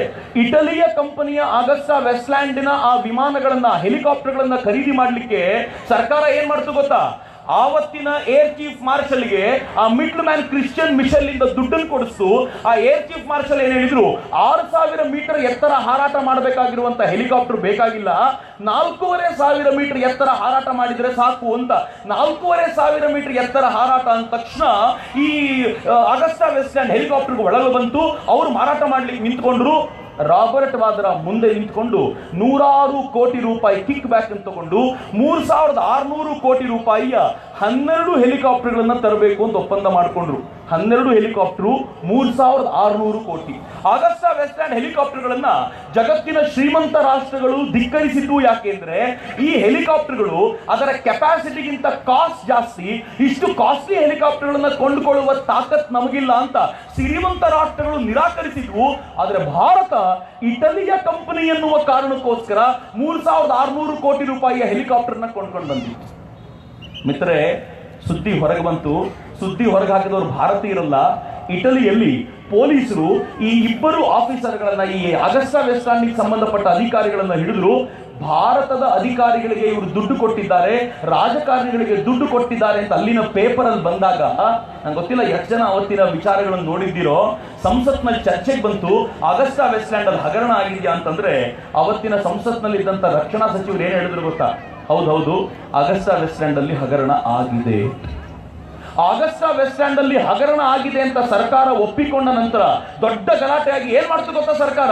ಈ ದುಡ್ಡನ್ನ ವಾಪಸ್ ಕೊಡಬೇಕು ಅಂತ ಕೇಳಬೇಕು. ನೀವು ಒಪ್ಪಂದ ಕ್ಯಾನ್ಸಲ್ ಮಾಡ್ಕೊಳ್ಳೋ ಸ್ಥಿತಿಯಲ್ಲಿಲ್ಲ, ಅದಾಗಲೇ ಒಪ್ಪಂದ ಮಾಡಿಕೊಂಡಾಗಿದೆ. ಆ ಒಪ್ಪಂದದ ಪ್ರಕಾರ ಹೆಲಿಕಾಪ್ಟರ್ಗಳಿಗೆ ದುಡ್ಡು ಕೊಟ್ಟಾಗಿದೆ, ಒಂದೆರಡು ಹೆಲಿಕಾಪ್ಟರ್ ಬಂದಾಗೋಗಿದೆ. ಈಗ ದುಡ್ಡು ವಾಪಸ್ ಬರೋ ಸ್ಥಿತಿಯಲ್ಲಿಲ್ಲ. ಸರ್ಕಾರ ಹಿಂದೆ ಬಿದ್ದ ನಂತರವೂ 50%ಗಿಂತ ಹೆಚ್ಚು ದುಡ್ಡು ವಾಪಸ್ ತರಿಸಲಿಕ್ಕೆ ಆಗಲಿಲ್ಲ. ಕ್ರಿಶ್ಚಿಯನ್ ಮಿಶೆಲ್ ಅನ್ನುವಂಥ ವ್ಯಕ್ತಿ ಈ ದೇಶದಿಂದ ನಾಪತ್ತೆ ಆಗ್ಬಿಟ್ಟ. ಯಾರ್ಯಾರಿಗೆ ಕಿಕ್ ಬ್ಯಾಕ್ ಸಿಗ್ಬೇಕಿತ್ತು ಸಿಕ್ಕಿತು, ಆದರೆ ಕ್ರಿಶ್ಚಿಯನ್ ಮಿಶೆಲ್ನ ಹಿಡ್ಕೊಂಡು ಬರಲಿಕ್ಕೆ ಈ ದೇಶದ ಗಂಡುಗಲಿ ನಾಯಕತ್ವ ನರೇಂದ್ರ ಮೋದಿಯವರದ್ದೇ ಬೇಕಾಯಿತು. ಮಿತ್ರರೇ, ನರೇಂದ್ರ ಮೋದಿಯವರು ಕೆಲವೊಂದ್ಸಲ ಒಂಥರ ಹಿಂದಿ ಫಿಲ್ಮ್ ಇದ್ದಂಗೆ ಇವೆಲ್ಲ. ನರೇಂದ್ರ ಮೋದಿಯವರ ಕಥೆಗಳನ್ನು ಹೇಳಿದ್ರೆ ಹಿಂದಿ ಫಿಲ್ಮ್ ನೋಡೋದಂತ ಆಗುತ್ತೆ ನಿಮಗೆ. ಕ್ರಿಶ್ಚಿಯನ್ ಮಿಶೆಲ್ ದುಬೈಲಿದ್ದ, ಇಂಗ್ಲೆಂಡ್ನ ಅವರು ನಾಗರಿಕ, ದುಬೈ ಉಳ್ಕೊಂಡಿದ್ದ. ದುಬೈನ ನಾಗರಿಕತ್ವ ಅವನ ಜೊತೆ ಇತ್ತು. ಹೀಗಾಗಿ ಅವನನ್ನು ಯಾರು ಹಿಡಿಲಿಕ್ಕಾಗಲ್ಲ ಅನ್ನುವಂಥ ಧೈರ್ಯ ಅವನಿಗೆ. ಈ ದೇಶದ CBI ಮತ್ತು ರಾಗಳು ಅವನು ಎಲ್ಲಿರ್ತಾನೆ ಅಂತ ದುಬೈಲಿ ಅವನನ್ನು ಫಾಲೋ ಮಾಡಿ ಅವನಿರುವಂತ ಜಾಗವನ್ನು ಹುಡುಕೊಂಡು ಅಲ್ಲಿನ ಕೋರ್ಟಲ್ಲಿ ಕೇಸ್ ಹಾಕ್ತು. ಕೋರ್ಟಲ್ಲಿ ಕೇಸಿಗೆ ಬೇಕಾಗಿರುವಂತ ಎವಿಡೆನ್ಸ್ ಪರ್ಫೆಕ್ಟ್ ಆಗಿ ಪ್ರೊಡ್ಯೂಸ್ ಮಾಡ್ತು. ಕೊನೆಗೆ ಈ ದೇಶದ ಪ್ರಧಾನಿ ವಿದೇಶಕ್ಕೆಲ್ಲ ಹೋಗಿದ್ರಲ್ಲ, ಗಲ್ಫ್ ಕಂಟ್ರಿಯಲ್ಲಿ ಈ ದೇಶದ ಪ್ರಧಾನಿ ಗಳಿಸಿರುವಂತ ಮೌಲ್ಯ ಎಂತದ್ದು ಅಂತಂದ್ರೆ, ಯುನೈಟೆಡ್ ಅರಬ್ ಎಮಿರೇಟ್ಸ್ ನ ವಿದೇಶಾಂಗ ಸಚಿವರು ಹೇಳಿದ್ರು, ಭಾರತ ಏನಾದರೂ ಕ್ರಿಶ್ಚಿಯನ್ ಮಿಶೆಲ್ ನ ಕರ್ಕೊಂಡು ಹೋಗ್ಬೇಕು ಅಂತ ನಿಶ್ಚಯ ಮಾಡಿದ್ರೆ ನಮ್ಮ ಅಭ್ಯಂತರ ಇಲ್ಲ ಅಂತ ಹೇಳಿ. ಕೋರ್ಟ್ಗೆ ಯಾವಾಗ ವಿಚಾರ ಹೋಯ್ತು, ಕೋರ್ಟ್ ಹೇಳ್ತು ಸರ್ಕಾರಕ್ಕೆ ಅಭ್ಯಂತರ ಇಲ್ಲ ಅಂತಂದ್ರೆ ಇಂಥ ದ್ರೋಹಿನ ಭಾರತಕ್ಕೆ ಒಪ್ಪಿಸ್ಲಿಕ್ಕೆ ನಮಗೂ ಅಭ್ಯಂತರ ಇಲ್ಲ, ಕರ್ಕೊಂಡು ಹೋಗಿ ಅಂತ. ಮಿತ್ರರೇ, ಕರ್ಕೊಂಡು ಹೋಗಿ ಅಂತ ಹೇಳಿದ 4 ಗಂಟೆಗಳೊಳಗೆ, ಬಿಲೀವ್ ಮೀ, 4 ಗಂಟೆಗಳೊಳಗೆ ಕೋರ್ಟ್ ಇಂದ ನೇರವಾಗಿ ಅವನನ್ನು ಎಬ್ಬಿಸ್ಕೊಂಡು ಬಂದು ಅವನನ್ನ ವಿಶೇಷ ವಿಮಾನದಲ್ಲಿ ಕೂರಿಸಿಕೊಂಡು ಭಾರತಕ್ಕೆ ಆ ವಿಮಾನ ಹಾರ್ತು. ಆ ವಿಮಾನದಲ್ಲಿ ಭಾರತಕ್ಕೆ ಅವನನ್ನು ಕರ್ಕೊಂಡು ಬಂದು ನಿಲ್ಲಿಸಬೇಕಾದ್ರೆ ಕ್ರಿಶ್ಚಿಯನ್ ಮಿಶೆಲ್ ಹೇಳಿದಂತೆ, ನನ್ನನ್ನು ಕಿಡ್ನಾಪ್ ಮಾಡಿಬಿಟ್ರಿ ನೀವು. ಭಾರತ ಹೇಳ್ತು ಸರ್ಕಾರ ಬದಲಾಗಿದೆಯಪ್ಪ, ಮೊದಲಾದ್ರೆ ಕಿಕ್ ಬ್ಯಾಕ್ ತಗೊಳ್ತಿದ್ರು, ಈಗ ಕಿಡ್ನಾಪ್ ಮಾಡಿ ಎತ್ಕೊಂಡು ಬರ್ತೀವಿ ಹೊರಗಡೆಯಿಂದ, ಬದಲಾಗಿರುವ ಸರ್ಕಾರ ಇದು ಅಂತ. ಹೊಸ ರಾಷ್ಟ್ರ ಹೀಗೆ ನಿರ್ಮಾಣ ಆಗುತ್ತೆ ಅಂತ. ಹೀಗಾಗಿ ಈ ದೇಶದ ಸರ್ಕಾರ 3600 ಕೋಟಿ ರೂಪಾಯಿ ಆಗಸ್ಟಾ ವೆಸ್ಟ್ಲ್ಯಾಂಡಿಗೆ ಕೊಡ್ಲಿಕ್ಕಿತ್ತು, ಆದ್ರೆ ದೇಶದ ಸೇನೆಗೆ ಬೇಕಾಗಿರುವಂತ ರಫೇಲ್ ಕೊಂಡ್ಕೊಳ್ಳಿಕ್ಕೆ ಸಿದ್ಧವಿರಲಿಲ್ಲ. 2014 ಆರಂಭದಲ್ಲಿ ಅಥವಾ ಮಧ್ಯಭಾಗದಲ್ಲಿ ಆಂಟನಿ ಏನ್ ಹೇಳಿದ್ರು ಗೊತ್ತಾ? ರಕ್ಷಣಾ ಸಚಿವರು ರಫೇಲ್ ಕೊಂಡ್ಕೊಳ್ಳುವಷ್ಟು ದುಡ್ಡು ನಮ್ಮ ಹತ್ರ ಇಲ್ಲ, ಹೀಗಾಗಿ ರಫೇಲ್ ಮುಂದಿನವ್ರು ಯಾರು ಬರ್ತಾರೋ ಅವ್ರು ನೋಡ್ಕೊಳ್ಳಿ, ನೆಕ್ಸ್ಟ್ ಇಯರ್ ಅಲ್ಲಿ ನೋಡ್ಕೊಂಡ್ರೆ ಆಯ್ತು ಅಂತ ಕೈ ಚೆಲ್ಲಿದ್ರು ಈ ದೇಶದ ಸೈನ್ಯವನ್ನು ಹಂಗೆ ನೋಡ್ಕೊಂಡಿದ್ದು. ನರೇಂದ್ರ ಮೋದಿ ಬಂದ್ಮೇಲೆ ಏನಾಗಿದೆ ಗೊತ್ತಾ ಮಿತ್ರರೇ? ಹೆಮ್ಮೆ ಪಡಿ.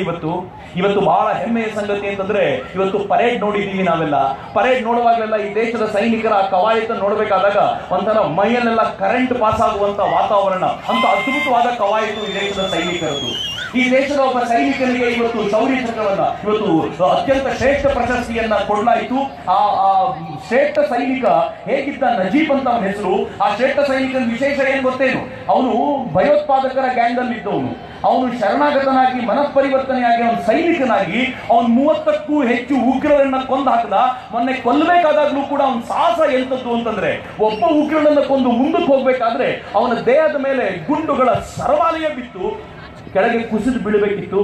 ಆದರೆ ತನ್ನ ಹಿಂದೆ ಇರುವಂತಹ ಸೈನಿಕರಿಗೆ ತಾನು ರಕ್ಷಣೆಯಾಗಿ ನಿಲ್ಲಬೇಕು ಅಂತ ಮುಂದಕ್ಕೆ ಧಾವಿಸಿ ಎದುರಿಗಿದ್ದ ಮತ್ತೊಬ್ಬ ಉಗ್ರನನ್ನು ಕೊಂದು ಕುಸಿದು ಬಿದ್ದ. ಉಳಿದ ಎಲ್ಲ ತಂಡದವರು 6 ಉಗ್ರರನ್ನ ಕೊಂದು ಹಾಕಿದ್ರು. ಇವನನ್ನು ಕರ್ಕೊಂಡು ಹಾಸ್ಪಿಟ್ಲಿಗೆ ಅಡ್ಮಿಟ್ ಮಾಡಿದ್ರೆ ಈ ಪುಣ್ಯಾತ್ಮ ಜೀವ ಕಳ್ಕೊಂಡಿದ್ದ. ಅವನಿಗೆ ಅತ್ಯುನ್ನತ ಪ್ರಶಸ್ತಿಯನ್ನ ಇವತ್ತು ಕೊಡಬೇಕಾದ ಹೆಮ್ಮೆ ಅನ್ನಿಸ್ತಾ ಇತ್ತು. ಆ ಸೈನಿಕರು ಉಳಿತಿದ್ರಲ್ಲ, ಆದ್ರೆ ಆ ಸೈನಿಕರಿಗೆ ಚಪ್ಪಾಳೆ ಬಿಟ್ಟು 4 ಹನಿ ಕಂಬನಿ ಬಿಟ್ಟು ನಾನು ನೀವು ಏನು ಕೊಡ್ಲಿಕ್ಕಾಯ್ತು ಹೇಳಿ? ಈ ದೇಶದ ಪ್ರಧಾನಿಯಾಗಿ ನರೇಂದ್ರ ಮೋದಿ ಚುಕ್ಕಾಣಿ ಸ್ವೀಕರಿಸಿದ ತಕ್ಷಣ ಕೆಲವೇ ತಿಂಗಳುಗಳಲ್ಲಿ ಸೈನಿಕರಿಗೆ ಹೇಳಿದ್ರು, ಯುದ್ಧದ ಗಡಿಯಲ್ಲಿ ನಿಂತುಕೊಂಡು ಹೋರಾಟ ಮಾಡ್ತೀರಾ, ಏನ್ ರಕ್ಷಣೆ ಮಾಡ್ಲಿಕ್ಕಾಗುತ್ತೋ ಇಲ್ವೋ ಗೊತ್ತಿಲ್ಲ, ಬುಲೆಟ್ ಇಂದ ರಕ್ಷಣೆ ಮಾಡುವ ಬುಲೆಟ್ ಪ್ರೂಫ್ ಜಾಕೆಟ್ ಆದ್ರೂ ನಾನು ಕೊಡಿಸ್ತೀನಿ ಅಂತ ಈ ದೇಶದ ಸೈನಿಕನಿಗೆ ಜಾಕೆಟ್ ಕೊಡಿಸಿದ್ದು ನರೇಂದ್ರ ಮೋದಿ ಬಗ್ಗೆ ಯಾವನಾದ್ರೂ ಮಾತಾಡಿದಾಗ ಬಹಳ ಹೊಟ್ಟೆ ಉರಿಯುತ್ತೆ. ನಾನು ತಮಾಷೆ ಮಾಡ್ತಿರ್ತೀನಿ ಎಲ್ರಿಗೂ, ನೀವೆಲ್ಲರೂ ನರೇಂದ್ರ ಮೋದಿಯವ್ರ ವಿರುದ್ಧ ನಿಂತ್ಕೊಳ್ಳಿ, ನಾನೊಬ್ಬನೇ ಕೊನೆವರೆಗೂ ಅವ್ರ ಜೊತೆ ನಿಂತ್ಕೊಂಡಿರ್ತೀನಿ ಅಂತ. ನನಗೆ ಅಷ್ಟು ವಿಶೇಷ ಇದೆ. ನನಗೆ ಗೊತ್ತಿಲ್ಲ ಎಷ್ಟು ಜನ ಈ ಮಾತನ್ನು ನನ್ನ ಜೊತೆ ಆಡಬಲ್ಲರೋ ಇಲ್ವೋ ಗೊತ್ತಿಲ್ಲ. ನೀವೆಲ್ಲರೂ ವಿರೋಧ ಆದಾಗಲೂ ಅವ್ರ ಜೊತೆ ನಿಂತ್ಕೊಳ್ತೀನಿ, ಒಂದೇ ಒಂದು ಕಾರಣಕ್ಕೆ. ಇನ್ನೆಲ್ಲ ಬಿಡಿ ಅವರದ್ದು. ದೀಪಾವಳಿ ನಾನು ನೀವು ಮನೆಯಲ್ಲಿ ಎಣ್ಣೆ ನೀರು ಹಾಕೊಂಡು ಸ್ನಾನ ಮಾಡ್ತಾ ಇರುವಾಗ ಈ ದೇಶದ ಪ್ರಧಾನಿ ಸೈನಿಕರ ನಡುವೆ ಹೋಗಿ ನಿಂತ್ಕೊಂಡು ಅವ್ರಿಗೆ ಸ್ವೀಟ್ ತಿನ್ನಿಸ್ತಾ ನಿಮ್ ಜೊತೆ ನನ್ನ ದೀಪಾವಳಿ ಅಂತ ಹೇಳ್ತಾರಲ್ಲ, ಇಂಥ ಪ್ರಧಾನಿಯನ್ನ ಮತ್ತೊಬ್ಬರು ನೋಡ್ಲಿಕ್ಕೆ ಸಿಕ್ಕಿತ್ತ? ಅದು ಈ ದೇಶದ ಪ್ರಧಾನಿ ಅಂತ ಮಿತ್ರರೇ. ಈ ದೇಶದ ಸೈನ್ಯ ಇವತ್ತು ಎಷ್ಟು ಪವರ್ಫುಲ್ ಆಗಿದೆ ಅಂತಂದ್ರೆ, ಇವತ್ತು ನಮ್ಮ ಹತ್ರ ರಫೇಲ್ ಬರ್ಲಿಕ್ಕೆ ಸಿದ್ಧವಾಗಿ ನಿಂತಿದೆ. ಇವತ್ತು S-400 ಮಿಸೈಲ್ ಸಿಸ್ಟಮ್ ಬರ್ತಿದೆ. ಯಾವ S-400 ಮಿಸೈಲ್ ಗೊತ್ತೇನು? ಚೀನಾದಿಂದ ಒಂದು ಯುದ್ಧ ವಿಮಾನ ಹಾರಿದ ತಕ್ಷಣ ಇಲ್ಲಿ ಕುಳಿತುಕೊಂಡಂತ ಮಿಸೈಲ್ ಸಿಸ್ಟಮ್ ಅದನ್ನು ಗುರುತಿಸಿ ಅದನ್ನು ತನ್ನ ರೆಡಾರ್ ವ್ಯವಸ್ಥೆ ಮೂಲಕ ಅಲ್ಲೇ ಅಟ್ಯಾಕ್ ಮಾಡಿ ಮುಗಿಸಬಲ್ಲಂತ, ಆಕಾಶದಲ್ಲೇ ಯುದ್ಧ ವಿಮಾನಗಳನ್ನು ಮುಗಿಸಬಲ್ಲ ಸಾಮರ್ಥ್ಯವುಳ್ಳ S-400 ಮಿಸೈಲ್ ನ ಹೊಂದಿದ್ದೀವಿ. ಇವತ್ತು ನಮ್ಮ ಹತ್ರ ವಿಶೇಷವಾದ ಹೆಲಿಕಾಪ್ಟರ್ಗಳನ್ನು ಹೊಂದ್ಕೊಂಡಿದ್ದೀವಿ. ಇವತ್ತು ನಾವು ತೇಜಸ್ ಹೆಲಿಕಾಪ್ಟರ್ಗಳನ್ನ ಡಿಸೈನ್ ಮಾಡ್ತಿದೀವಲ್ಲ, ಬರೀ ನನ್ನ ದೇಶದ ಸೇನೆಗೆ ಅಷ್ಟೇ ಅಲ್ಲ, ಇವತ್ತು ಏಷ್ಯಾದ ಅನೇಕ ರಾಷ್ಟ್ರಗಳಿಗೆ ಭಾರತ ತಯಾರು ಮಾಡ್ತಾ ಇರುವಂತ ತೇಜಸ್ ಯುದ್ಧ ವಿಮಾನಗಳನ್ನು ಮಾರುವ ಮಟ್ಟಿಗೆ ಈ ದೇಶದ ಸಾಮರ್ಥ್ಯವನ್ನು ತಂದು ನಿಲ್ಲಿಸಿದ್ದಾರಲ್ಲ ನರೇಂದ್ರ ಮೋದಿ. ಅರ್ಥನೇ ಆಗಲ್ವಲ್ಲ ಈ ದೇಶದ ಜನಕ್ಕೆ. ಮಿತ್ರ, ಈ ದೇಶದ ಸಾಮರ್ಥ್ಯ ಎಂಥದ್ದು, ನಾನು ಎಷ್ಟು ಅಂತ ಹೇಳಿ. ಪಾಕಿಸ್ತಾನ ಈ ದೇಶದ ಸೈನಿಕರ ತಲೆ ಕಡ್ಕೊಂಡು ಹೋದಾಗ ಪ್ರಧಾನಮಂತ್ರಿ ಮನಮೋಹನ್ ಸಿಂಗರು ಯುನೈಟೆಡ್ ನೇಷನ್ಸ್ ಮುಂದೆ ಹೋಗಿ ಕಣ್ಣೀರು ಸುರಿಸ್ತಾ ಇದ್ರು, ಪಾಕಿಸ್ತಾನ ಹೊಡಿತು ಅಂತ. ಆದರೆ ಈಗಿನ ಸೈನ್ಯ ಹಂಗಿಲ್ಲ. ಈಗಿನ ಸೈನ್ಯಕ್ಕೆ ನರೇಂದ್ರ ಮೋದಿ ಹೇಳ್ಬಿಟ್ಟಿದ್ದಾರೆ, ನಾನು ಪರ್ಮಿಷನ್ ಕೊಡೋವರೆಗೂ ನೀವು ಕಾಯಬೇಕು ಅಂತಿಲ್ಲ, ತಂಟೆ ಯಾರು ಮಾಡಿದ್ರು ಅವ್ರಿಗೆ ಅಲ್ಲೇ ಏನು ಉತ್ತರ ಕೊಡಬೇಕೋ ಕೊಡಿ, ಉಳಿದಿದ್ದು ನಾನು ನೋಡ್ಕೊಳ್ತೀನಿ, ಜಗತ್ತಿಗೆ ನಾನು ಮಾಡ್ಕೊಳ್ತೀನಿ, ಉತ್ತರ ಏನು ಕೊಡಬೇಕೋ ನೀವು ಕೊಡಿ ಅಂತ. ಪಾಕಿಸ್ತಾನ ಬಾಲ ಮುದ್ರಕೊಂಡು ಬಿದ್ದಿರೋದು ಅದಕ್ಕೆ. ನರೇಂದ್ರ ಮೋದಿ ಅವರು ವಿದೇಶ ಪ್ರವಾಸ ಮಾಡ್ತಾ ಒಂದ್ಸಲ ಅಫ್ಘಾನಿಸ್ತಾನಕ್ಕೆ ಹೋಗಿ ವಾಪಸ್ ಬರಬೇಕಾದ್ರೆ ಪಾಕಿಸ್ತಾನಕ್ಕೆ ರಪ್ ಅಂತ ಇಳಿದಿದ್ರು ಗೊತ್ತೇ. ಅವ್ರು ಇಳಿದಿದ್ದು ಕೇಳಿ ಎಲ್ರಿಗೂ ಗಾಬರಿ ಆಗೋಗಿತ್ತು. ನರೇಂದ್ರ ಮೋದಿ ಹೆದರ್ಕೊಂಡು ತಿರುಗಾಡ್ತಾರೆ ಅಂತ ಎಲ್ಲರೂ ಹೇಳಬೇಕಾದ್ರೆ, ಪಾಕಿಸ್ತಾನ ನರೇಂದ್ರ ಮೋದಿ ಅವ್ರಿಗೆ ಅಟ್ಯಾಕ್ ಮಾಡುತ್ತೆ ಅಂತ ಹೇಳಬೇಕಾದಾಗ ನರೇಂದ್ರ ಮೋದಿ ಪಾಕಿಸ್ತಾನದ ಅಧ್ಯಕ್ಷ ನವಾಜ್ ಶರೀಫರಿಗೆ ಫೋನ್ ಮಾಡಿ, ನಿನ್ನ ಮಗಳ ಮದುವೆ ಅಂತಲ್ಲ, ನಾನು ಅಫ್ಘಾನಿಸ್ತಾನಕ್ಕೆ ಬಂದಿದ್ದೆ, ಹಾಗೆ ಬಂದು ಹೋಗ್ತೀನಿ, ರೆಡಿ ಮಾಡ್ಕೋ ಎಲ್ಲ ಅಂದ್ಬಿಟ್ರೆ ಹೆಂಗಾಗಿರ್ಬೇಡ ಟೆನ್ಷನ್ ಅವನಿಗೆ. ಪರಿಸ್ಥಿತಿ ಹೆಂಗಾಗಿರ್ಬೇಡ ಒಂದು, ನಿನ್ನ ಮಗಳ ಮದುವೆಗೆ ಬರ್ತೀನಯ್ಯ ಅಂತ. ಮಗಳ ಮದುವೆಗೆ ಹೋದ್ರಲ್ಲ ನರೇಂದ್ರ ಮೋದಿ ಅವರು, ಮಗಳ ಮದುವೆ ದಿನ ನವಾಜ್ ಶರೀಫು ನರೇಂದ್ರ ಮೋದಿ ಅವರು ಬರ್ತಾರೆ ಅಂತ ಮದುವೆಯ ದಿನ 2 ಗಂಟೆಗಳ ಕಾಲ ಸ್ಪೆಷಲ್ ಏರ್ಪೋರ್ಟ್ ಅಲ್ಲಿ ನರೇಂದ್ರ ಮೋದಿ ಅವರಿಗೆ ಕಾಯ್ತಿದ್ರಂತೆ. ಇದು ನರೇಂದ್ರ ಮೋದಿ ಅವರ ಸಾಧನೆ. ನರೇಂದ್ರ ಮೋದಿ ಅವರು ಅವತ್ತು ಇಳ್ಕೊಂಡು ಅವರ ಮದುವೆಗೆ ಹೋಗಿ ವಿಶ್ ಮಾಡಿ ವಾಪಸ್ ಈ ದೇಶಕ್ಕೆ ಬಂದ್ರು. ಅಟಲ್ಜಿನೂ ಹಿಂಗೆ ಮಾಡಿದ್ರು. ಅಟಲ್ಜಿನೂ ಒಳಗೋಗಿ ತಪ್ಕೊಂಡೆಲ್ಲ ಬಂದಿದ್ರು. ಅವ್ರು ತಪ್ಕೊಂಡ ಮೇಲೆ ಈ ದೇಶದ ಸೈನಿಕರು ಅಂದ್ಕೊಂಡ್ರು ಇನ್ನು ಮುಂದೆ ಎಲ್ಲ ಸರಿ ಹೋಗುತ್ತೆ ಅಂತ. ಆನಂತರ ಯುದ್ಧ ಆಯಿತು. ನರೇಂದ್ರ ಮೋದಿ ಏನು ಮಾಡಿದ್ರು ಗೊತ್ತಾ? ಅಲ್ಲಿಗೆ ಹೋಗಿ ಶಾಲ್ ಕೊಟ್ಟು ಸೀರೆ ಕೊಟ್ಟು ಎಲ್ಲ ಮುಗಿಸಿ ವಾಪಸ್ ಬರ್ತಾ ಸೈನಿಕರಿಗೆ ಹೇಳಿದ್ರು, ಇದು ನಂದು ಅವರದ್ದು, ನಿಮ್ಮ ಕೆಲಸ ನೀವು ಮಾಡ್ತಾ ಇದ್ದೀರಿ. ನೀವು ಸೈಲೆಂಟ್ ಆಗಬೇಕಾದ ಅಗತ್ಯ ಇಲ್ಲ. ನೀವೇನ್ ಮಾಡಬೇಕೋ ಅದು ಮಾಡ್ತಾ ಇರಿ, ನಾವೇನ್ ಮಾಡಬೇಕೋ ಅದು ಮಾಡ್ತೀವಿ ಅಂತ ರಾಜತಾಂತ್ರಿಕವಾದ ಡೆವಲಪ್ಮೆಂಟ್ ನೋಡ್ತಾ ಸೈನಿಕರಿಗೆ ಬೇಕಾದ ಶಕ್ತಿಯನ್ನು ತುಂಬಲಿಕ್ಕೆ ಸಾಧ್ಯ ಆಯ್ತಲ್ಲ, ಅದು ನರೇಂದ್ರ ಮೋದಿಯವರ ವೈಶಿಷ್ಟ್ಯ. ಪಠಾನ್ಕೋಟ್ ಅಲ್ಲಿ ದಾಳಿ ಆದಾಗ ನರೇಂದ್ರ ಮೋದಿಯವರ ರಿಯಾಕ್ಷನ್ ಹೇಗಿತ್ತು? ಉರಿಯ ದಾಳಿಗೆ ಪ್ರತೀಕಾರವಾಗಿ ನರೇಂದ್ರ ಮೋದಿಯವರು ಈ ದೇಶದ ಸೈನಿಕರಿಗೆ, ಯಾರಾದರೂ ಇಂಟರ್ವ್ಯೂ ನೋಡಬೇಕು, ಆ ಇಂಟರ್ವ್ಯೂ ನೋಡ್ತಾ ರೋಮಾಂಚನ ಆಗ್ಬಿಡ್ತು ನನಗೆ. ನರೇಂದ್ರ ಮೋದಿಯವರು ANA ಇಂಟರ್ವ್ಯೂ ಕೊಡ್ತಾರೆ, ಇಂಟರ್ವ್ಯೂ ಹೇಳ್ತಾರೆ, ಉರಿ ದಾಳಿ ಆದಾಗ ನನಗೂ ನಿದ್ದೆ ಬರ್ತಿರ್ಲಿಲ್ಲ, ನನಗೂ ಆಕ್ರೋಶ ತುಂಬಿತ್ತು. ಆದರೆ ಈ ದೇಶದ ಪ್ರಧಾನಿಯಾಗಿ ನಾನು ಆಕ್ರೋಶದಲ್ಲಿ ಯಾವುದಾದ್ರೂ ಒಂದು ನಿರ್ಣಯ ತೆಗೆದುಕೊಂಡ್ರೆ ಇಡೀ ದೇಶ ಅದನ್ನು ಅನುಭವಿಸಬೇಕಾಗುತ್ತೆ ಎನ್ನುವ ಕಾರಣಕ್ಕೇನೆ ನಾನು ಆ ನಿರ್ಣಯವನ್ನು ತೆಗೆದುಕೊಳ್ಳಿಕ್ಕೆ ಹೆದರ್ಕೊಂಡೆ. ಆದರೆ ಸೈನಿಕರನ್ನ ಮಾತನಾಡಿಸಿದ ಮೇಲೆ ಗೊತ್ತಾಯ್ತು ನನಗಿಂತ 100 ಪಟ್ಟು ಆಕ್ರೋಶ ಅವರಲ್ಲಿತ್ತು, ಹೀಗಾಗಿ ಪ್ರತೀಕಾರ ತೆಗೆದುಕೊಳ್ಳೇಬೇಕಿತ್ತು ನಾವು ಅಂತ. ಆ ಮನುಷ್ಯ ಏನ್ ಮಾಡಿದ್ರಂತ ಗೊತ್ತಾ? ಏನ್ ಮಾಡ್ಬೇಕೋ ಮಾಡಿ, ಜಗತ್ತಿನ ಬಗ್ಗೆ ತಲೆ ಕೆಡಿಸ್ಕೊಳ್ಬೇಡಿ, ಅದಕ್ಕೆ ನಾನು ಉತ್ತರ ಕೊಡ್ತೀನಿ. ಯಾಕೆಂದ್ರೆ ಜಗತ್ತಿಗೆ ಓಡಾಡಿ ಎಲ್ಲ ಅಧ್ಯಕ್ಷರನ್ನು ಫ್ರೆಂಡ್ ಮಾಡ್ಕೊಂಡು ಬಿಟ್ಟಿದ್ರು ನರೇಂದ್ರ ಮೋದಿ. ಯಾರು ನರೇಂದ್ರ ಮೋದಿಯವರ ವಿರುದ್ಧ ಒಂದು ಮಾತು ಆಡಲ್ಲ ಅಂತ ಅವ್ರಿಗೆ ಚೆನ್ನಾಗಿ ಗೊತ್ತಿತ್ತು. ಆದ್ರೆ ಒಂದೇ ಒಂದು ಅವ್ರು ಕೇಳ್ಕೊಂಡಿದ್ದಂತೆ ನರೇಂದ್ರ ಮೋದಿ ಅವರು ಹೇಳ್ತಾರೆ, ಸೈನಿಕರು ಕೇಳ್ಕೊಂಡೆ ಏನ್ ಮಾಡ್ಬೇಕೋ ಮಾಡಿ, ಆದ್ರೆ ಈ ದೇಶದ ಸೈನಿಕರನ್ನ ನಾವು ಕಳ್ಕೊಳ್ಬಾರ್ದು ಅಷ್ಟೇ. ಇಂಥ ಸೈನಿಕರನ್ನ ಕಳ್ಕೊಳ್ಳಿಕ್ಕೆ ನನಗೆ ಇಷ್ಟ ಇಲ್ಲ, ಏನ್ ಮಾಡ್ತಿರೋ ಮಾಡಿ ಅಂತ 10 ದಿನಗಳ ಅವಧಿ, 10 ದಿನಗಳ ಅವಧಿಯಲ್ಲಿ ದೇಶದ ಸೈನಿಕರು ವಿಶೇಷವಾದ ತುಕಡಿಯನ್ನ ನಿರ್ಮಾಣ ಮಾಡಿಕೊಂಡ್ರು. ಸ್ಪೆಷಲ್ ಟ್ರೈನಿಂಗು, ಅವ್ರಿಗೆ ಬೇಕಾದ ಸ್ಪೆಷಲ್ ಶಸ್ತ್ರಗಳನ್ನ ಒದಗಿಸಿಕೊಡ್ಲಾಯ್ತು. ಕೊನೆಗೆ ಉರಿ ದಾಳಿಗೆ ಪ್ರತೀಕಾರವಾಗಿ ಪಾಕಿಸ್ತಾನದ ಒಳಗೆ ನುಗ್ಗಿದ ಭಾರತೀಯ ಸೈನಿಕರು 3 ಕಿಲೋಮೀಟರ್ ಪಾಕಿಸ್ತಾನದ ಒಳಕ್ಕೆ ಹೋಗಿ ಜನನಿಬಿಡ ಪ್ರದೇಶದಲ್ಲಿದ್ದ ಪಾಕಿಸ್ತಾನದ 4 ಲಾಂಚ್ ಪ್ಯಾಡ್ಗಳನ್ನ, ಟೆರರಿಸ್ಟ್ ಲಾಂಚ್ ಪ್ಯಾಡ್ಗಳನ್ನ ಧ್ವಂಸಗೊಳಿಸಿ 2 ಸೈನಿಕರನ್ನು ಮುಗಿಸಿ ವಾಪಸ್ ಬರ್ತಾರಲ್ಲ, ಇಂಟರ್ವ್ಯೂ ವಾಪಸ್ ನೋಡಿ ಖಂಡಿತವಾಗಿಯೂ ಕಣ್ಣಲ್ಲಿ ನೀರು ಹಾಕ್ತೀರಾ ನೀವು. ಏನ್ ಹೇಳ್ತಾರೆ ಗೊತ್ತಾ ಮೋದಿಯವರು? ಅವತ್ತು ರಾತ್ರಿ ಇಡೀ ಕಾಯ್ಕೊಂಡಿದ್ದೆ, ಸೈನಿಕರು ಒಳಗೆ ಹೋಗುವಾಗ, ಅವ್ರು ತಯಾರಾಗುವಾಗ ಎಲ್ಲ ರಿಪೋರ್ಟ್ ನನಗೆ ಬರ್ತಿತ್ತು. ಇನ್ಫ್ಯಾಕ್ಟ್ ಅವ್ರ ಟ್ರೈನಿಂಗ್ ಎಲ್ಲ ಲೈವ್ ನೋಡ್ತಿದ್ದೆ ನಾನು. ಅವ್ರು ಒಳಗೆ ಹೋಗೋವರೆಗೂ ನನಗೆಲ್ಲ ರಿಪೋರ್ಟ್ ಸಿಕ್ತು. ನಂದು ಒಂದೇ ಒಂದು ಕಂಡೀಷನ್ ಇತ್ತು ಅವ್ರಿಗೆ, ಏನಾದ್ರೂ ಮಾಡಿ ಸೂರ್ಯನ ಮೊದಲನ ಕಿರಣ ಬರುವಾಗ ನೀವು ವಾಪಸ್ ನನ್ನ ದೇಶದ ಗಡಿಯೊಳಗೆ ಇರಬೇಕು, ನಾನು ನಿಮ್ಮನ್ನು ಬೆಳಗ್ಗೆ ಹೊತ್ತಲ್ಲಿ ನೋಡಬೇಕು. ಯೋಜನೆ ಫೇಲ್ ಆಗುತ್ತೋ ಸಕ್ಸಸ್ ಆಗುತ್ತೋ ನೀವು ತಲೆ ಕಟ್ಕೊಳ್ಬಿಡಿ, ಅದು ನಾನು ನೋಡ್ಕೊಳ್ತೀನಿ. ಯೋಜನೆ ಫೇಲ್ ಆದ್ರೂ ನಾನು ತಲೆ ಮೇಲೆ ವಹಿಸ್ಕೊಳ್ತೀನಿ, ಸಕ್ಸಸ್ ಆದರೆ ನೀವು ತಗೊಳ್ಳಿ, ಆದ್ರೆ ನೀವು ಸೂರ್ಯನ ಕಿರಣ ಬರೋಕ್ಕಿಂತ ಮುಂಚೆ ವಾಪಸ್ ಬರಬೇಕು ಅಂತ. ಮಿತ್ರ ಅವ್ರ ಮಾತನ್ನು ಕೇಳುವಾಗ ನಾನು ಬಹಳ ಸಲ ರಿವೈಂಡ್ ಮಾಡಿ ನೋಡ್ತಿದ್ದೆ. ಆ ಮನುಷ್ಯ ಯಾಕೆ ಹಿಂಗೆ ಬೆಳೆದಿದ್ದಾರೆ ಅಂತ ಈಗ ಅರ್ಥ ಆಯ್ತು ನನಗೆ. ಕೇಳುವಾಗ ಅರ್ಥ ಆಗ್ತಿತ್ತು. ಅವ್ರು ಹೇಳ್ತಾರೆ, ಬೆಳಗ್ಗೆ 5:30 ಆಯ್ತು, 6 ಗಂಟೆ ಆಯ್ತು, ಏನೂ ರಿಪೋರ್ಟ್ ಬರಲಿಲ್ಲ. 7 ಗಂಟೆಗೂ ರಿಪೋರ್ಟ್ ಬರಲಿಲ್ಲ. 2 ಗಂಟೆಗಳ ಕಾಲ ಯಾವ ತರ ಚಡಪಡಿಸ್ತಾ ಇದ್ದೆ ಅಂತಂದ್ರೆ, ನಾನೇ ಫೋನ್ ಮಾಡಿ ಕೇಳೋಣ ಅಂದ್ರೆ ಅವ್ರಿಗೆ ಪ್ರೆಷರ್ ಆಗ್ಬಿಡುತ್ತೆ ಅಂತ ಕಂಟ್ರೋಲ್ ಮಾಡಿ ಕೂತ್ಕೊಂಡೆ. 2 ಅವರ್ಸ್ ನಂತರ, ಸೂರ್ಯೋದಯದ 2 ಗಂಟೆಯ ನಂತರ ಮುಖ್ಯಾಧಿಕಾರಿಯಿಂದ ಫೋನ್ ಬಂತಂತೆ, ಸರ್ ನಮ್ಮ ಹುಡುಗರೆಲ್ಲ ಸೇಫ್ ಜಾಗದಲ್ಲಿದ್ದಾರೆ, ಒಂದೇ ಒಂದು ಕ್ಯಾಶುಯಾಲಿಟಿ ಇಲ್ಲ. ಪಾಕಿಸ್ತಾನದ 40 ಭಯೋತ್ಪಾದಕರನ್ನ, 2 ಸೈನಿಕರನ್ನ ಭಾರತ ಕೊಂದು ಬಂದಿದೆ ಅಂತಂದಾಗ ಮುಂದೆ ಏನ್ ಹೇಳಿದ್ರಂತೆ ಗೊತ್ತಾ?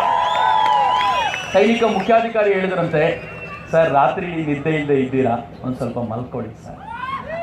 ಈ ದೇಶದ ಪ್ರಧಾನಿ ರಾತ್ರಿ ನಮಗೋಸ್ಕರ ನಿದ್ದೆ ಕಳ್ಕೊಂಡು ಈ ದೇಶ ಮಾಡುವಂತ ಒಂದು ಸರ್ಜಿಕಲ್ ಸ್ಟ್ರೈಕಿನ ರಿಪೋರ್ಟಿಗೋಸ್ಕರ ಕಾಯ್ಕೊಳ್ತಾ ನಿಂತಿದ್ರೆ, ಮಹಾಗಠಬಂಧನದ ಸದಸ್ಯರು ಏನ್ ಹೇಳ್ತಾರೆ? ಸರ್ಜಿಕಲ್ ಸ್ಟ್ರೈಕಿಗೆ ಪ್ರೂಫ್ ಬೇಕು ಅಂತ ಅಲ್ಲ.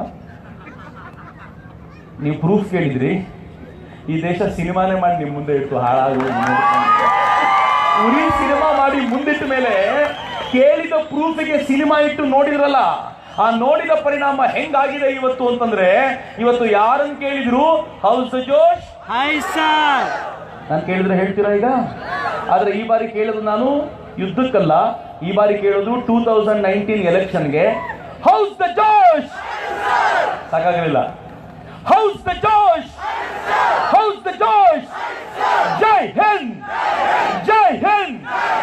ಹೇಗಿದೆ ನೋಡಿ, ಒಂದು ಉರಿ ಯಾವ ತರ ಉರಿ ಹಚ್ಚಿಸಿಬಿಟ್ಟಿದೆ ಅಂತಂದ್ರೆ ಯಾರಿಗೂ ಸಹಿಸಿಕೊಳ್ಳುವ ಸಾಧ್ಯತೆಗಳಿಲ್ಲ.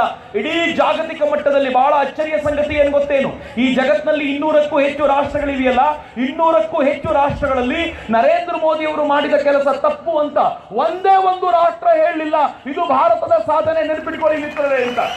ಒಂದೇ ಒಂದು ರಾಷ್ಟ್ರ ಹೇಳಲಿಲ್ಲ. ಅಕ್ಕಪಕ್ಕದ ಮುಸ್ಲಿಂ ರಾಷ್ಟ್ರಗಳು ಕೂಡ, ಅದು ಗಲ್ಫ್ ಕಂಟ್ರಿ ಇರಬಹುದು, ಸೌದಿ ಅರೇಬಿಯಾ ಇರಬಹುದು, ಅಫ್ಘಾನಿಸ್ತಾನ ಇರಬಹುದು, ಈ ರಾಷ್ಟ್ರಗಳು ಕೂಡ ಭಾರತದ ಸೈನ್ಯ ಪಾಕಿಸ್ತಾನದ ಒಳಗೆ ನುಗ್ಗಿದ್ದು ತಪ್ಪು ಅನ್ನಿಲ್ಲ. ಉಲ್ಟಾ ಏನ್ ಹೇಳ್ತು ಗೊತ್ತಾ? ನಿಮ್ಮ ಜಾಗದಲ್ಲಿ ನಾವಿದ್ದಿದ್ರೆ ಇನ್ನೊಂದು 4 ಜನ ಜಾಸ್ತಿನೇ ಎತ್ತಿರ್ತಿದ್ವಿ, ಸ್ವಲ್ಪ ಕಡಿಮೆ ಎತ್ತಿದ್ರಿ ನೀವು, ನೆಕ್ಸ್ಟ್ ಟೈಮ್ ಸ್ವಲ್ಪ ಜಾಸ್ತಿ ನಂಬರ್ ತಗೊಂಡು ಬನ್ನಿ ಅಂತ ಪಾಕಿಸ್ತಾನಕ್ಕೆ ಎಚ್ಚರಿಕೆ ಕೊಡುವ ಮಟ್ಟಿಗೆ ಭಾರತವನ್ನು ಕಟ್ ನಿಲ್ಲಿಸಿದ್ರಲ್ಲ, ಇದು ನರೇಂದ್ರ ಮೋದಿಯವರ ತಾಕತ್ತು ಅಂತ. ಮಿತ್ರರೇ, ಬರೀ ಹೊರಗಡೆ ತಿರುಗಾಡಿಕೊಂಡು ಹೊರಗಡೆ ಕೆಲಸ ಮಾತ್ರ ಮಾಡ್ತಾ ಉಳಿದಿಲ್ಲ ನರೇಂದ್ರ ಮೋದಿ. ಹಂಗಿದ್ದಿದ್ರೆ ಬಹುಶಃ ಇವತ್ತು ನಿಮ್ಮ ಎದುರುಗಡೆ ನಿಲ್ಲುವ ತಾಕತ್ತು ನನಗೂ ಇರ್ತಿರ್ಲಿಲ್ಲ. ನರೇಂದ್ರ ಮೋದಿ ಭಾರತದ ಒಳಕ್ಕೆ ಬಂದರೆ ಈ ದೇಶದಲ್ಲಿ ಹಿಂದೆಂದೂ ಆಗದೆ ಇರುವಂತ ಕೆಲಸವನ್ನ ನರೇಂದ್ರ ಮೋದಿ ಮಾಡಿದ್ದಾರೆ. ಇಲ್ಲೊಂದು ಎಕ್ಸಿಬಿಷನ್ ಇದೆ, ಹೋಗುವಾಗ ಪ್ರತಿಯೊಬ್ಬರು ನೋಡ್ಕೊಂಡು ಹೋಗಿ. ಆ ಎಕ್ಸಿಬಿಷನ್ ಅಲ್ಲಿ ಬರೀ ನಂಬರ್ಗಳನ್ನೇ ತುಂಬಿದ್ದೀವಿ. ಎಷ್ಟು ಕೆಲಸ ಆಗಿದೆ ನರೇಂದ್ರ ಮೋದಿ ಅವರು ಬಂದ ಮೇಲೆ ಅಂತಂದ್ರೆ ನೀವು ನಂಬಬೇಕು ಈ ಮಾತನ್ನ. ಕಳೆದ 70 ವರ್ಷಗಳಲ್ಲಿ ಮೊದಲನೇ ಬಾರಿಗೆ ಚುನಾವಣೆಗೆ ಒಬ್ಬ ವ್ಯಕ್ತಿ, ಒಂದು ಪಕ್ಷ, ನೀವು ನನ್ನ ಜಾತಿ ನೋಡಿ ಓಟ್ ಕೊಡಿ ಅಂತ ಕೇಳ್ತಿಲ್ಲ, ನೀವು ನನ್ನ ಅಪ್ಪನ ನೋಡಿ ಓಟ್ ಕೊಡಿ ಅಂತ ಕೇಳ್ತಿಲ್ಲ, ನಾನು ನಮ್ಮ ಅಜ್ಜಿ ತರ ಇದ್ದೀನಿ ಓಟ್ ಕೊಡಿ ಅಂತ ಕೇಳ್ತಿಲ್ಲ, ನಾನು ನೋಡಕ್ ಹೀಗೆ ಕಾಣ್ತಿದ್ದೀನಿ, ನಾನು ಮಾತಾಡುವಾಗ ಹಿಂಗಿದ್ದೀನಿ ಅಂತ ಓಟ್ ಕೇಳ್ತಿಲ್ಲ. ಬದಲಿಗೆ 5 ವರ್ಷ ನೀವು ಕೊಟ್ಟ ಕೆಲಸವನ್ನ ನಿಯತ್ತಾಗಿ ಮಾಡಿದ್ದೀನಿ, ರಿಪೋರ್ಟ್ ಕಾರ್ಡ್ ಇಡ್ತೀನಿ, ಓಟ್ ಕೊಡಿ ಅಂತ ಕೇಳ್ತಾ ಇರುವಂತ ಮೊದಲನೇ ಪ್ರಧಾನಿ ಯಾರಾದ್ರೂ ಇದ್ರೆ ಅದು ನರೇಂದ್ರ ಮೋದಿ. ಅಟಲ್ಜಿನೂ ಕೇಳಿದ್ರು ಇಂಡಿಯಾ ಶೈನಿಂಗ್ ಕ್ಯಾಂಪೇನ್. ಆದರೆ ನರೇಂದ್ರ ಮೋದಿ ಮಾಡಿರುವ ಕೆಲಸ ಇದೆಯಲ್ಲ ಮಿತ್ರರೇ, ಎಷ್ಟು ಕೆಲಸ ಅಂದರೆ ಸಣ್ಣದಾಗಿರುವ ಕೆಲಸಗಳನ್ನು ಯೋಚನೆ ಮಾಡಿ. ನರೇಂದ್ರ ಮೋದಿ ದೇಶವನ್ನ ಕೈಗೆತ್ಕೊಂಡಾಗ ಹೇಳಿದ್ರು, ಈ ಗಂಗೆಯನ್ನ ಕ್ಲೀನ್ ಮಾಡೋದು ನಮ್ಮ ಗುರಿ ಅಂತ. ಇವತ್ತು ಗಂಗೆ 80% ಕ್ಲೀನ್ ಆಗಿದೆ. ನಾನು ಇಲ್ಲಿ ನಿಂತ್ಕೊಂಡು ಮಾತಾಡಿದ್ರೆ ನಿಮ್ಗೆ ತಪ್ಪು ಅನ್ನೋದು. ನಾನು ಕಲ್ಕತ್ತಾಗೆ ಹೋಗ್ತಿರ್ತೀನಿ ಅವಾಗವಾಗ. ಕಲ್ಕತ್ತಾದಲ್ಲಿ ಗಂಗೆ ಎಷ್ಟು ಶುದ್ಧಿಯಾಗಿದೆ ಅಂತ ನನಗೆ ಗೊತ್ತು. ಕಲ್ಕತ್ತಾ ಬಿಡಿ, ಕುಂಭಮೇಳ ನಡೀತಿದೆ. ಯಾರಿಗಾದ್ರೂ ಅವಕಾಶ ಸಿಕ್ಕಿದ್ರೆ ಕುಂಭಮೇಳಕ್ಕೆ ಹೋಗಿ ಬನ್ನಿ. ಕುಂಭಮೇಳಕ್ಕೆ ಹೋದ ಸಾಧುಗಳು ಹೇಳ್ತಾರೆ, ಎಷ್ಟು ವರ್ಷಗಳಿಂದ ಕುಂಭಮೇಳ ನೋಡಿದ್ದೀನಿ, ಇಷ್ಟು ಶುದ್ಧ ಗಂಗೆಯನ್ನ ನೋಡೇ ಇರಲಿಲ್ಲ. ನರೇಂದ್ರ ಮೋದಿ ಅವರಿಗೆ ಒಂದು ಧನ್ಯವಾದ ಸಮರ್ಪಿಸಬೇಕು ಅಂತ. ಯಾವ ಗಂಗೆಯನ್ನ ಸಾಯೋದಕ್ಕಿಂತ ಮುಂಚೆ 2 ಹನಿ ಬಾಯಿಗೆ ಹಾಕು ಅಂತ ಹೇಳ್ತೀವಲ್ಲ, ನಕಲಿ ಜನವಾರ ಹಾಕೊಂಡವರು ಹೇಳ್ತಾರೆ ಈ ಮಾತನ್ನ. ನಕಲಿ ಜನವಾರ ಹಾಕೊಂಡು ಕೊನೆಗೆ ಸಾಯ್ಬೇಕಾದಾಗ ಈ ದೇಶದ ಜನ ಗಂಗೆ ನಂಬ್ತಾರಪ್ಪ, ಅದಕ್ಕೆ ಗಂಗೆ ಹಾಕು ಅಂತ ಹೇಳುವಂತ ಪರಿಸ್ಥಿತಿ ಇದೆ. ಆದ್ರೆ ಮಿತ್ರರೇ, ಇವತ್ತು ಗಂಗೆ ಕುಡಿಬೇಕಾದಾಗ ಅಶುದ್ಧ ಗಂಗೆ ಅಂತ ಭಾವಿಸಬೇಕಾದ ಅಗತ್ಯ ಇಲ್ಲ.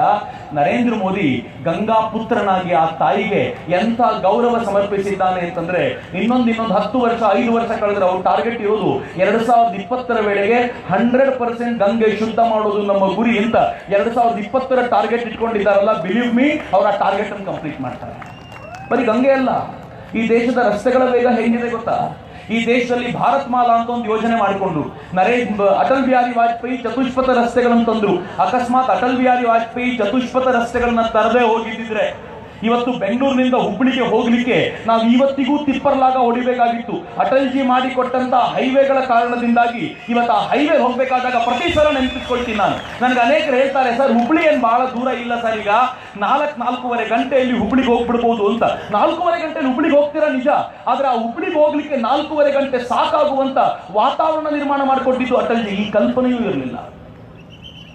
ಮಿತ್ರ, ಈ ದೇಶದಲ್ಲಿ ರಸ್ತೆಗಳು ಎಷ್ಟು ಉದ್ದ ಇದೆಯಲ್ಲ, ರಸ್ತೆಗಳು ಎಷ್ಟು ಬೇಕಲ್ಲ, ನಮಗೆ ಭಗವಂತ ಅವಕಾಶ ಮಾಡಿಕೊಟ್ಟಿದ್ದ. ಯಾವನು ಯೋಚನೆ ಮಾಡೋ ಸಾಮರ್ಥ್ಯ ಇಟ್ಕೊಂಡಿರಲಿಲ್ಲ. ಈ ದೇಶದ 3 ದಿಕ್ಕುಗಳಲ್ಲಿ ಸಮುದ್ರ ಇದೆ. ಗುಜರಾತ್ನಿಂದ ಹಿಡಿದು ನೀವು ಬಂಗಾಳದವರೆಗೂ ನಮ್ಮ ಕರ್ನಾಟಕವನ್ನು ಹಾಕಿಕೊಂಡು ತಮಿಳುನಾಡು, ಕೇರಳ ಎಲ್ಲವನ್ನೂ ಸೇರಿಸಿಕೊಂಡು 3 ದಿಕ್ಕುಗಳಲ್ಲಿ ಸಮುದ್ರ ಇದೆ.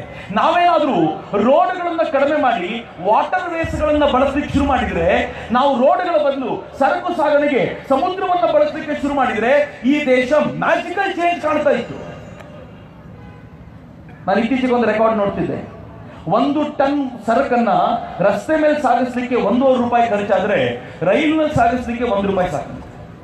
ನೀರಲ್ಲಿ ಏನಾದ್ರೂ ಹಡಗಿನಲ್ಲಿ ಅದನ್ನೇ ಸಾಗಿಸಿದ್ರೆ 50 ಪೈಸೆಯಲ್ಲಿ 1 ಟನ್ ಸಾಗಿಸಬಹುದು ಅಂತ ಡ್ರಾಸ್ಟಿಕಲಿ ಆ ಕಾಸ್ಟ್ ಅನ್ನ ಕಡಿಮೆ ಮಾಡಬಹುದಿತ್ತು. ಆದ್ರೆ ಕಳೆದ 70 ವರ್ಷ ಬಿಡಿ, ನಾವು ಮೊದಲ 15-20 ವರ್ಷ ಕಷ್ಟದಲ್ಲಿದ್ವಿ ಅಂತ. ಆದ್ರೆ 50 ವರ್ಷಗಳಿಂದ ಯಾರಾದ್ರೂ ಯೋಚನೆ ಮಾಡಿದ್ರ? ಮೊದಲ ಬಾರಿಗೆ ಇದನ್ನು ಯೋಚನೆ ಮಾಡಿದ್ದು ಯಾರು ಗೊತ್ತಾ? ಈ ಸಾಗರ ಮಾರ್ಗವನ್ನ ಬಳಸಬೇಕು ಅಂತ ಯೋಚನೆ ಮಾಡಿದ್ದು ಅಟಲ್ ಬಿಹಾರಿ ವಾಜಪೇಯಿ. ಆದ್ರೆ ದುರ್ದೈವ, ಮತ್ತೆ ನಾವು ಮೋಸ ಮಾಡಿದ್ವಿ. ನಾವು ಮೋಸ ಮಾಡಿದ್ರ ಪರಿಣಾಮ ಏನಾಯ್ತು ಗೊತ್ತಾ? 10 ವರ್ಷ ಎಲ್ಲ ಪ್ರಾಜೆಕ್ಟ್ಗಳು ಇನ್ಕ್ಯುಬೇಟರ್ಗೆ ಹೋಯ್ತು. ಯಾರು ಅದ್ರ ಬಗ್ಗೆ ತಲೆ ಕೆಡಿಸ್ಕೊಳ್ಳಿಲ್ಲ. ಅಟಲ್ಜಿಯವರ ಕನಸನ್ನ ಈಡೇರಿಸಲಿಕ್ಕೆ ಅಟಲ್ಜಿಯವರ ಕನಸಿನ ನಾಯಕ ಯಾರಾದ್ರೂ ಇದ್ರೆ ಅದು ನರೇಂದ್ರ ಮೋದಿ ಅವರೇ. ಅಧಿಕಾರ ಚುಕ್ಕಾಣಿ ಹಿಡಿದು ಬಂದು ಕೂತ್ರು. ಬಂದೇನ್ ಮಾಡಿದ್ರು ಗೊತ್ತಾ? ಈ ವಾಟರ್ ವೇಸ್ ಅನ್ನ ಡೆವಲಪ್ ಮಾಡಬೇಕು ಅಂತ ನಿಶ್ಚಯ ಮಾಡಿದ್ರು. ಮಿತ್ರ, ಅದರ ಪರಿಣಾಮವಾಗಿ ನರೇಂದ್ರ ಮೋದಿ ಅವರು ವಾರಣಾಸಿಯಲ್ಲಿ ಕಲ್ಕತ್ತಾದಿಂದ ಹೊರಟ ಮೊದಲ ಕನ್ಸೈನ್ಮೆಂಟ್ ಅನ್ನ ರಿಸೀವ್ ಮಾಡಿದ್ರು. ಈಗ ಭಾರತದಲ್ಲಿ ವಾಟರ್ ವೇಸ್ ಶುರುವಾಗಿದೆ. ವಿಷಯ ಅಲ್ಲ, ರೋಡ್ಸ್ಗಳ ಸ್ಪೀಡ್ ಹೆಂಗ್ ಡೆವಲಪ್ ಆಗಿದೆ ಗೊತ್ತೇನು? ಮನಮೋಹನ್ ಸಿಂಗ್ರ 2 ಅವಧಿಯನ್ನ ಲೆಕ್ಕ ಹಾಕಿದ್ರೆ highest speed per day road ಎಷ್ಟಾಗ್ತಿತ್ತು ಅಂತಂದ್ರೆ ಪರ್ ಡೇ ರೋಡು ಮನಮೋಹನ್ ಸಿಂಗರ ಕಾಲಕ್ಕೆ ನ್ಯಾಷನಲ್ ಹೈವೇಗಳು ಪರ್ ಡೇ 12 ಕಿಲೋಮೀಟರ್ ಆಗ್ತಾ ಇದ್ರೆ ಇವತ್ತು ಪರ್ ಡೇ 23 ಕಿಲೋಮೀಟರ್ ರೋಡ್ ನಿರ್ಮಾಣ ಆಗ್ತಾ ಇದೆ. ನಿತಿನ್ ಗಡ್ಕರಿ ಅವರಿಗೆ 23 ಏನ್ ನಂಬರ್ ಗ್ರೇಟು ಸರ್ ಅಂತಂದ್ರೆ ಮೊನ್ನೆ ಹೇಳಿದ್ರು, ಇಲ್ಲ ನನ್ನ ಟಾರ್ಗೆಟ್ ಇನ್ನೂ ರೀಚೇ ಆಗಿಲ್ಲ, ನಾನು ಕಳೆದ 5 ವರ್ಷಗಳಿಗಿಂತ ಡಬಲ್ ಆಗಿದೆ ಈಗ. ಆದ್ರೆ ಈ ಪುಣ್ಯಾತ್ಮ ಹೇಳ್ತಾನೆ ಟಾರ್ಗೆಟ್ ರೀಚ್ ಆಗಲಿಲ್ಲ. ನಿಮ್ ಟಾರ್ಗೆಟ್ ಎಷ್ಟು ಅಂತ ಪತ್ರಕರ್ತರು ಕೇಳಿದ್ದಕ್ಕೆ ಇನ್ನೊಂದು 2 ವರ್ಷದಲ್ಲಿ 45 ಕಿಲೋಮೀಟರ್ ಪರ್ ಡೇ ಟಾರ್ಗೆಟ್ ತಗೊಂಡು ಹೋಗ್ಬೇಕು, ಆಗ್ಲೇ ನನಗೆ ಸಮಾಧಾನ ಆಗೋದು, ನನ್ನ ಟಾರ್ಗೆಟ್ ರೀಚ್ ಮಾಡಿದ್ದೀನಿ ಅಂತ ಅನ್ಸೋದು. ಟಾರ್ಗೆಟ್ ರೀಚ್ ಮಾಡೋದು ಮಿತ್ರ, ಟಾರ್ಗೆಟ್ ರೀಚ್ ಮಾಡೋ ವ್ಯವಸ್ಥೆ ಹೆಂಗಿದೆ ಗೊತ್ತೇನು? ಕರ್ನಾಟಕದ ರಸ್ತೆಗಳು ಹೇಗೆ ಹೋಗ್ತವೆ ನಮ್ಗೆ ಚೆನ್ನಾಗಿ ಗೊತ್ತಿದೆ. ಆದ್ರೆ ಈ ದೇಶದಲ್ಲಿ ಎಕ್ಸ್ಪ್ರೆಸ್ ವೇಗಳನ್ನ 1000 ದಿನಗಳಲ್ಲಿ 234 ಕಿಲೋಮೀಟರ್ನ ಎಕ್ಸ್ಪ್ರೆಸ್ ವೇಗಳನ್ನ ನಿರ್ಮಾಣ ಮಾಡುವ ಸಾಮರ್ಥ್ಯವನ್ನು ತೋರಿಸಿದ್ದು ನರೇಂದ್ರ ಮೋದಿ ಸರ್ಕಾರ ಅನ್ನೋದನ್ನು ಹೆಂಗ್ ಮರೀಲಿಕ್ಕೆ ಸಾಧ್ಯ? ಎಕ್ಸ್ಪ್ರೆಸ್ ಕಾರಿಡಾರ್ಗಳನ್ನು ನಿರ್ಮಾಣ ಮಾಡಿದ್ದೀವಿ. ಗಡಿ ಭಾಗದಲ್ಲಿ ಚೀನಾ ಡೆವಲಪ್ ಮಾಡ್ತಿದೆ ಅಂತ ಪದೇ ಪದೇ ಭಾಷಣದಲ್ಲಿ ನಾನು ಹೇಳಿದ್ದೀನಿ. ಚೀನಾ ಗಡಿ ತುದಿಯಲ್ಲಿ ಎಷ್ಟೊಂದು ರೋಡ್ಗಳನ್ನ ಡೆವಲಪ್ ಮಾಡಿದೆ, ಅಲ್ಲಿ ರೈಲ್ವೆ ಹಳಿಗಳನ್ನ ಹಾಕಿದೆ.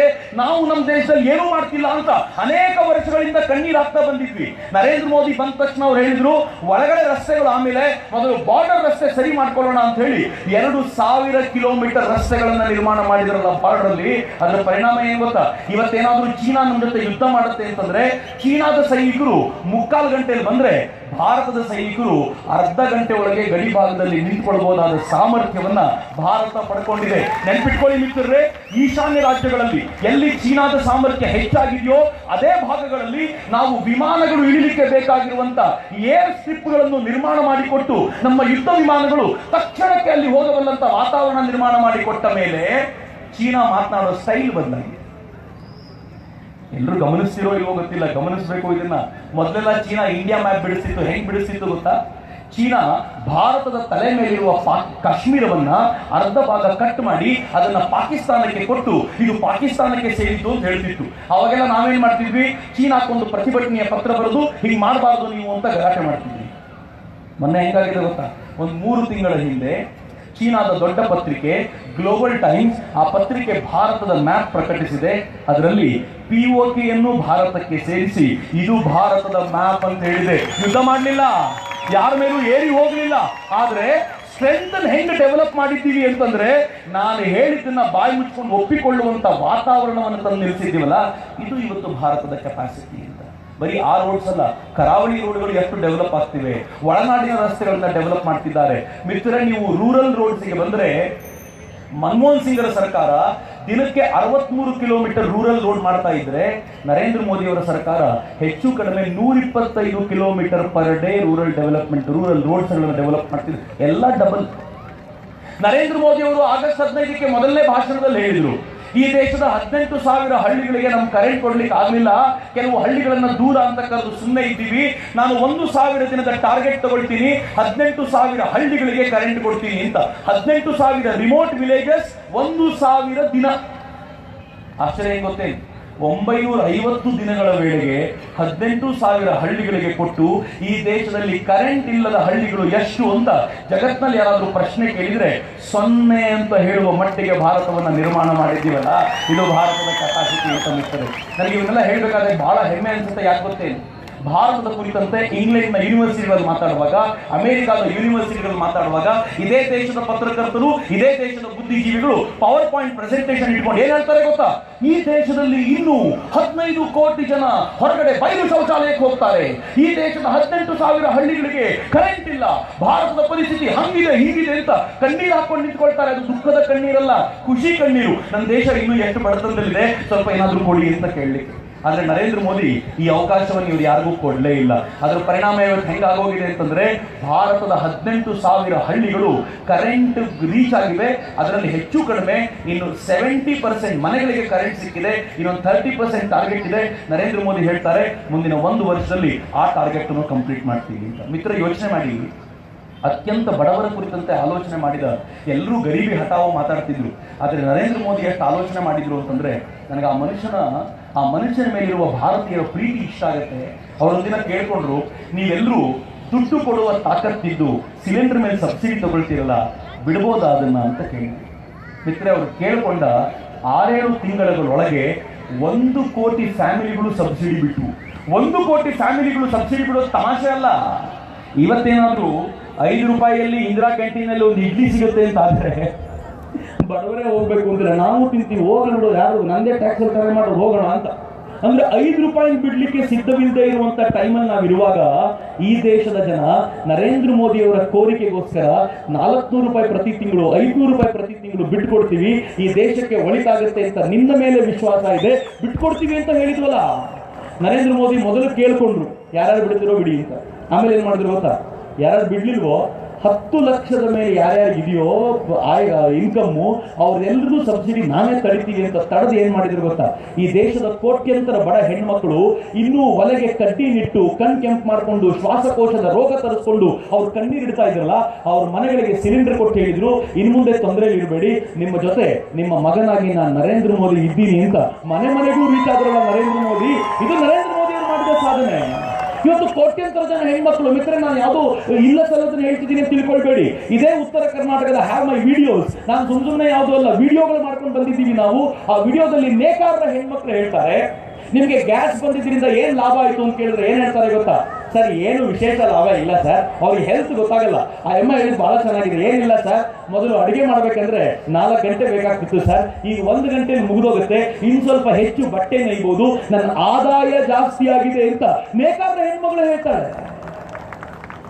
ಹಳ್ಳಿಗಳಿಗೆ ಕರೆಂಟ್ ಇಲ್ಲದ ಜಾಗ, ಕುಂದಾಪುರದ ಒಂದು ಹಳ್ಳಿಗೆ ಹೋದ್ರೆ ಒಂದು ಕಾಲೇಜ್ ಹೋಗುವಂತ ಹೆಣ್ಮಕ್ಳು ಹೇಳ್ತಾರೆ, ಸರ್ ಇಷ್ಟು ದಿನ ಸಾಯಂಕಾಲ ಮನೆಗೆ ಬಂದ್ರೆ ಚಿಮಣಿ ದೀಪದಲ್ಲಿ ಓದ್ತಾ ಇದ್ವಿ, ಆದ್ರೆ ಇನ್ನು ಮುಂದೆ ಚಿಮಣಿ ದೀಪ ಅಗತ್ಯ ಇಲ್ಲ ಸರ್, ಮೋದಿ ಬಂದ್ರು ನಮ್ಮನೆಗೆ ಬೆಳಕು ಬಂತು ಅಂತ ಹೇಳಿ ಒಂದು ಅಜ್ಜಿ ಹೇಳ್ತು. ಮೋದಿ ದೇವರು ಸರ್, ಸ್ವಲ್ಪ ಓವರ್ ಅನ್ನಿಸ್ ನಂಗೆ, ದೇವರು ಅಂತ ಹೆಂಗೆ ಕರೆಯೋದು? ದೇವ್ರು ಹೆಂಗೆ? ಅಜ್ಜಿ ಏನ್ ಹೇಳ್ತು ಗೊತ್ತಾ? ಸರ್ ಬೆಳಕು ಕೊಡೋರು ದೇವರು ಸರ್, ನಮ್ಮ ಮನೆಗೆ ಬೆಳಕು ಕೊಟ್ಟಿದ್ದು ಮೋದಿ ಸರ್, ಅವ್ರನ್ನ ದೇವರಲ್ಲ ಅಂತ ಹೆಂಗ್ ಕರೀಲಿ ಸರ್ ಅಂತ. ಯಾವುದೋ ಒಂದು ಹಳ್ಳಿಯ ಹೆಣ್ಮಗಳು ನರೇಂದ್ರ ಮೋದಿ ಅವರು ಬೆಳಕು ಕೊಟ್ಟಿದ್ರಿಂದಾಗಿ ದೇವ್ರು, ಯಾಕಂದ್ರೆ 60-70 ವರ್ಷಗಳಿಂದ ಕರೆಂಟೇ ಕಂಡಿಲ್ಲ ಅವರು. ಈ ದೇಶ ಈ ಸ್ಥಿತಿಯಲ್ಲಿತ್ತು ಮಿತ್ರ. ಈ ದೇಶವನ್ನ ಯಾವ ಸ್ಥಿತಿಯಿಂದ ನರೇಂದ್ರ ಮೋದಿ ಅವರು ಇವತ್ತು ಮೇಲಕ್ಕೆ ಎತ್ತಿದ್ದಾರೆ ಅಂತಂದ್ರೆ, ಎಕಾನಾಮಿಕಲಿ ಭಾರತ ಫ್ರೆಜೈಲ್ ಫೈಲ್ ಇತ್ತು. ಎಲ್ಲ ಬೆಂಗಳೂರಿನ ಅನೇಕ ಪ್ರಜ್ಞಾವಂತರು ನೀವು ಇದ್ದೀರಲ್ಲ, 5 ವರ್ಷಗಳ ಹಿಂದೆ ನರೇಂದ್ರ ಮೋದಿ ಬರೋಕ್ಕಿಂತ ಮುಂಚೆ ಭಾರತದ ಎಕಾನಮಿಯನ್ನ ಫ್ರೆಜೈಲ್ ಫೈಲ್ ಸೇರಿಸಿದ್ರು. ಫ್ರೆಜೈಲ್ ಫೈಲ್ ಅಂದ್ರೆ ಏನ್ ಗೊತ್ತಾ? ಈ ದೇಶದ ಕರೆನ್ಸಿ ಯಾವತ್ತು ಬೇಕಿದ್ರು ಬಿದ್ದೋಗ್ಬಹುದು, ನಂಬಬೇಡಿ ಈ ದೇಶದ ಕರೆನ್ಸಿನ ಅಂತ. ಅದೇ ನರೇಂದ್ರ ಮೋದಿ ಬಂದು 2.5 ವರ್ಷ ಕಳೆಯೋದ್ರ ವೇಳೆಗೆ ಎಂಥ ಕೆಲಸ ನಡೀತು ಅಂತಂದ್ರೆ, ನರೇಂದ್ರ ಮೋದಿ ಫ್ರೆಜೈಲ್ ಫೈಲ್ ಇಂದ ಈ ದೇಶದ ಎಕಾನಮಿಯನ್ನ ಜಗತ್ತಿನ 6ನೇ ದೊಡ್ಡ ಎಕಾನಮಿ ಮಾಡಿಟ್ಟು ಈ ದೇಶದ ಕ್ರೆಡಿಟ್ ರೇಟಿಂಗ್ ಅನ್ನ ಹೆಚ್ಚಿಸಿದ್ರಲ್ಲ, ಅದು ನರೇಂದ್ರ ಮೋದಿ ಅವರ ತಾಕತ್ತು ಅಂತ. ಕ್ರೆಡಿಟ್ ರೇಟಿಂಗ್ ಅಂದ್ರೆ ಏನು ಗೊತ್ತೇನು?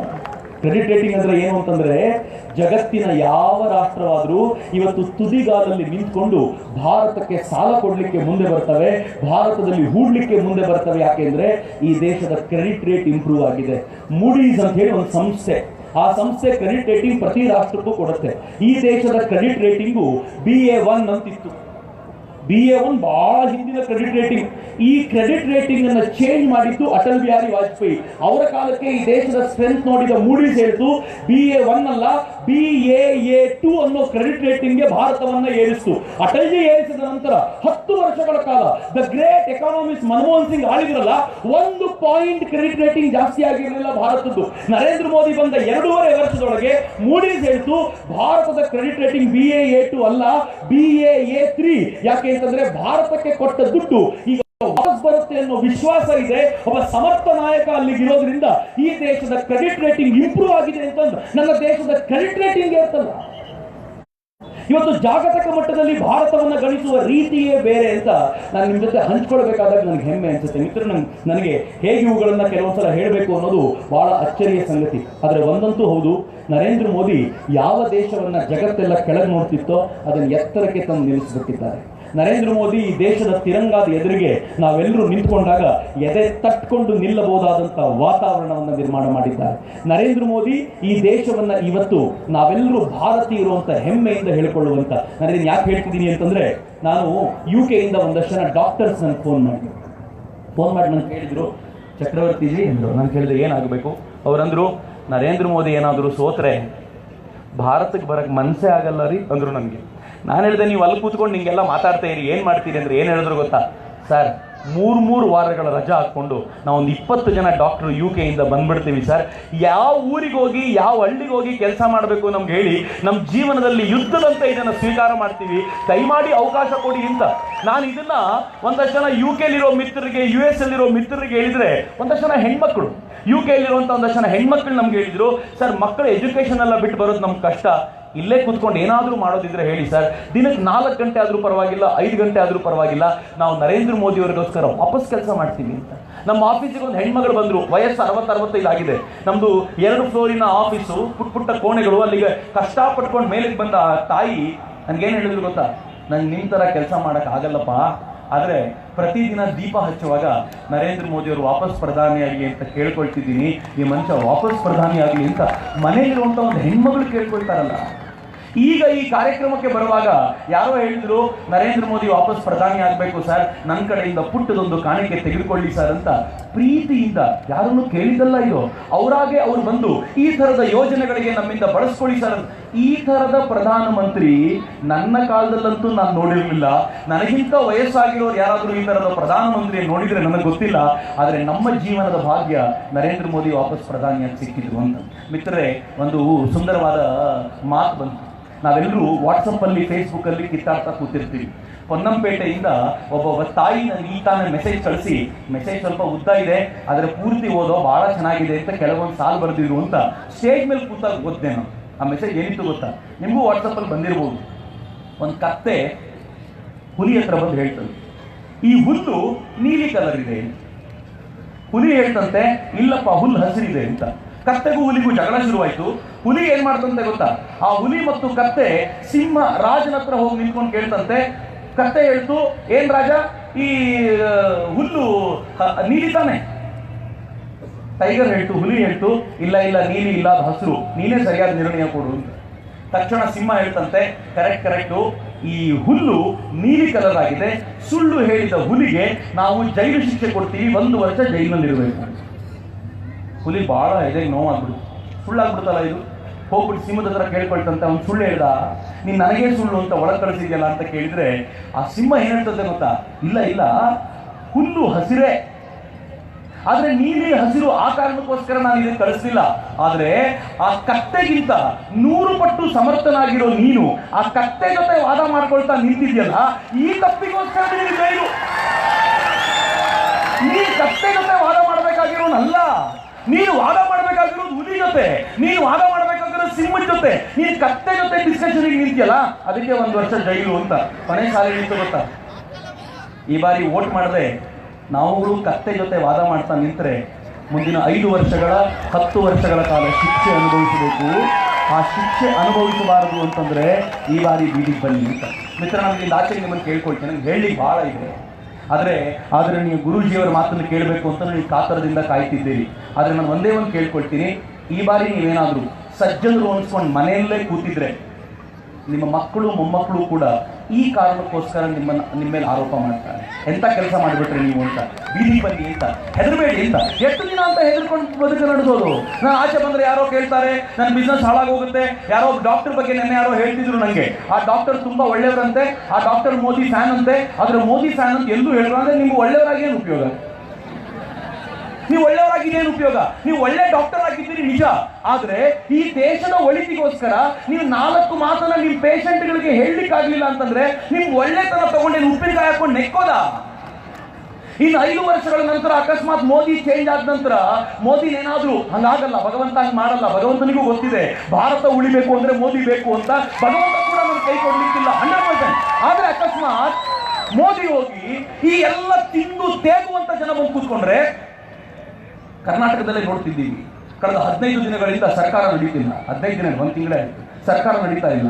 ಯಾರೋ ಒಬ್ರು ನನ್ನ ಕಳಿಸಿದ್ರು ಒಂದು ಮೆಸೇಜ್, ಯಾವುದಾದ್ರೂ ಮದುವೆ ಮುಂಜಿ ಸಮಾರಂಭ ಇದ್ರೆ ನೀವು ಯಾವುದೋ ಬೇರೆ ಕಲ್ಯಾಣ ಮಂಟಪ ಹುಡುಕ್ಬೇಡಿ, ವಿಧಾನಸೌಧ ಖಾಲಿ ಇದೆ ಅಲ್ಲೇ ಮಾಡಿಬಿಡಿ, ಚೀಪ್ ರೇಟಿಗೆ ಸಿಗುತ್ತೆ ಅಂತ. ಯಾವ ಇಲ್ವಲ್ಲ ಅಲ್ಲಿ, ಎಲ್ಲ ಹೋಗಿ ರೆಸಾರ್ಟ್ಗಳಲ್ಲಿ ಕೂತಿದ್ರೆ ವಿಧಾನಸೌಧ ಖಾಲಿ ಇದೆ ಅಲ್ಲಿ ಮಾಡಿ ಅಂತ ಹೇಳುವಂತ ಪರಿಸ್ಥಿತಿ ಇದೆ. ಅಂದ್ರೆ ಯಾವಾಗ ಘಟಬಂಧನಗಳು ಆಳ್ವಿಕೆ ನಡೆಸ್ತವೋ ಆ ಘಟಬಂಧನಗಳು ದೇಶವನ್ನ ನಾಶ ಮಾಡಲಿಕ್ಕೆ ಅಂತ ನಿಂತ್ಕೊಳ್ತವೆ. ಮಿತ್ರರೇ, ಈ ದೇಶ ನಾನು ನೀವು ಬೆವರು ಸುರಿಸಿ ಕಟ್ಟಿರೋದು.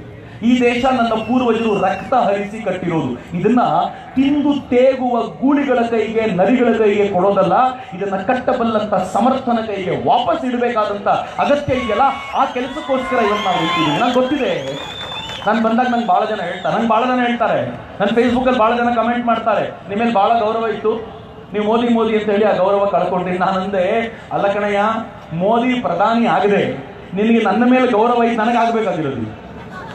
ಮೋದಿ ಪ್ರಧಾನಿ ಆದ್ಮೇಲೆ ನಿಮಗೆ ನನ್ನ ಮೇಲೆ ಗೌರವ ಇಲ್ಲದೆ ಇದ್ರೂ ನನಗೇನು ನಷ್ಟ ಇಲ್ಲ. ಯಾಕೆಂದ್ರೆ ನನ್ನ ಗೌರವಕ್ಕಿಂತ ರಾಷ್ಟ್ರದ ಗೌರವ ಹೆಚ್ಚಾಗಿರುತ್ತಲ್ಲ, ಅದಕ್ಕೋಸ್ಕರ ಬದುಕು ಅಂತ. ನಿಮ್ಮ ಗೌರವ ತೆಗೆದುಕೊಂಡು ನನಗೇನು ಆಗಬೇಕಾಗಿಲ್ಲ. ನನ್ನ ರಾಷ್ಟ್ರದ ಘನತೆ ಗೌರವ ಜಗತ್ತಿನ ಮುಂದೆ 1 ಇಂಚು ಕಡಿಮೆ ಆಗದಂತೆ ನಿಲ್ಲುತ್ತಲ್ಲ. ಮಿತ್ರ, ಎಷ್ಟು ಹೆಮ್ಮೆ ಅನ್ಸುತ್ತೆ ಗೊತ್ತೇನು? ಗಲ್ಫ್ ಕಂಟ್ರಿ ಒಂದು ಒಮನ್ ಅಂತಿದೆ.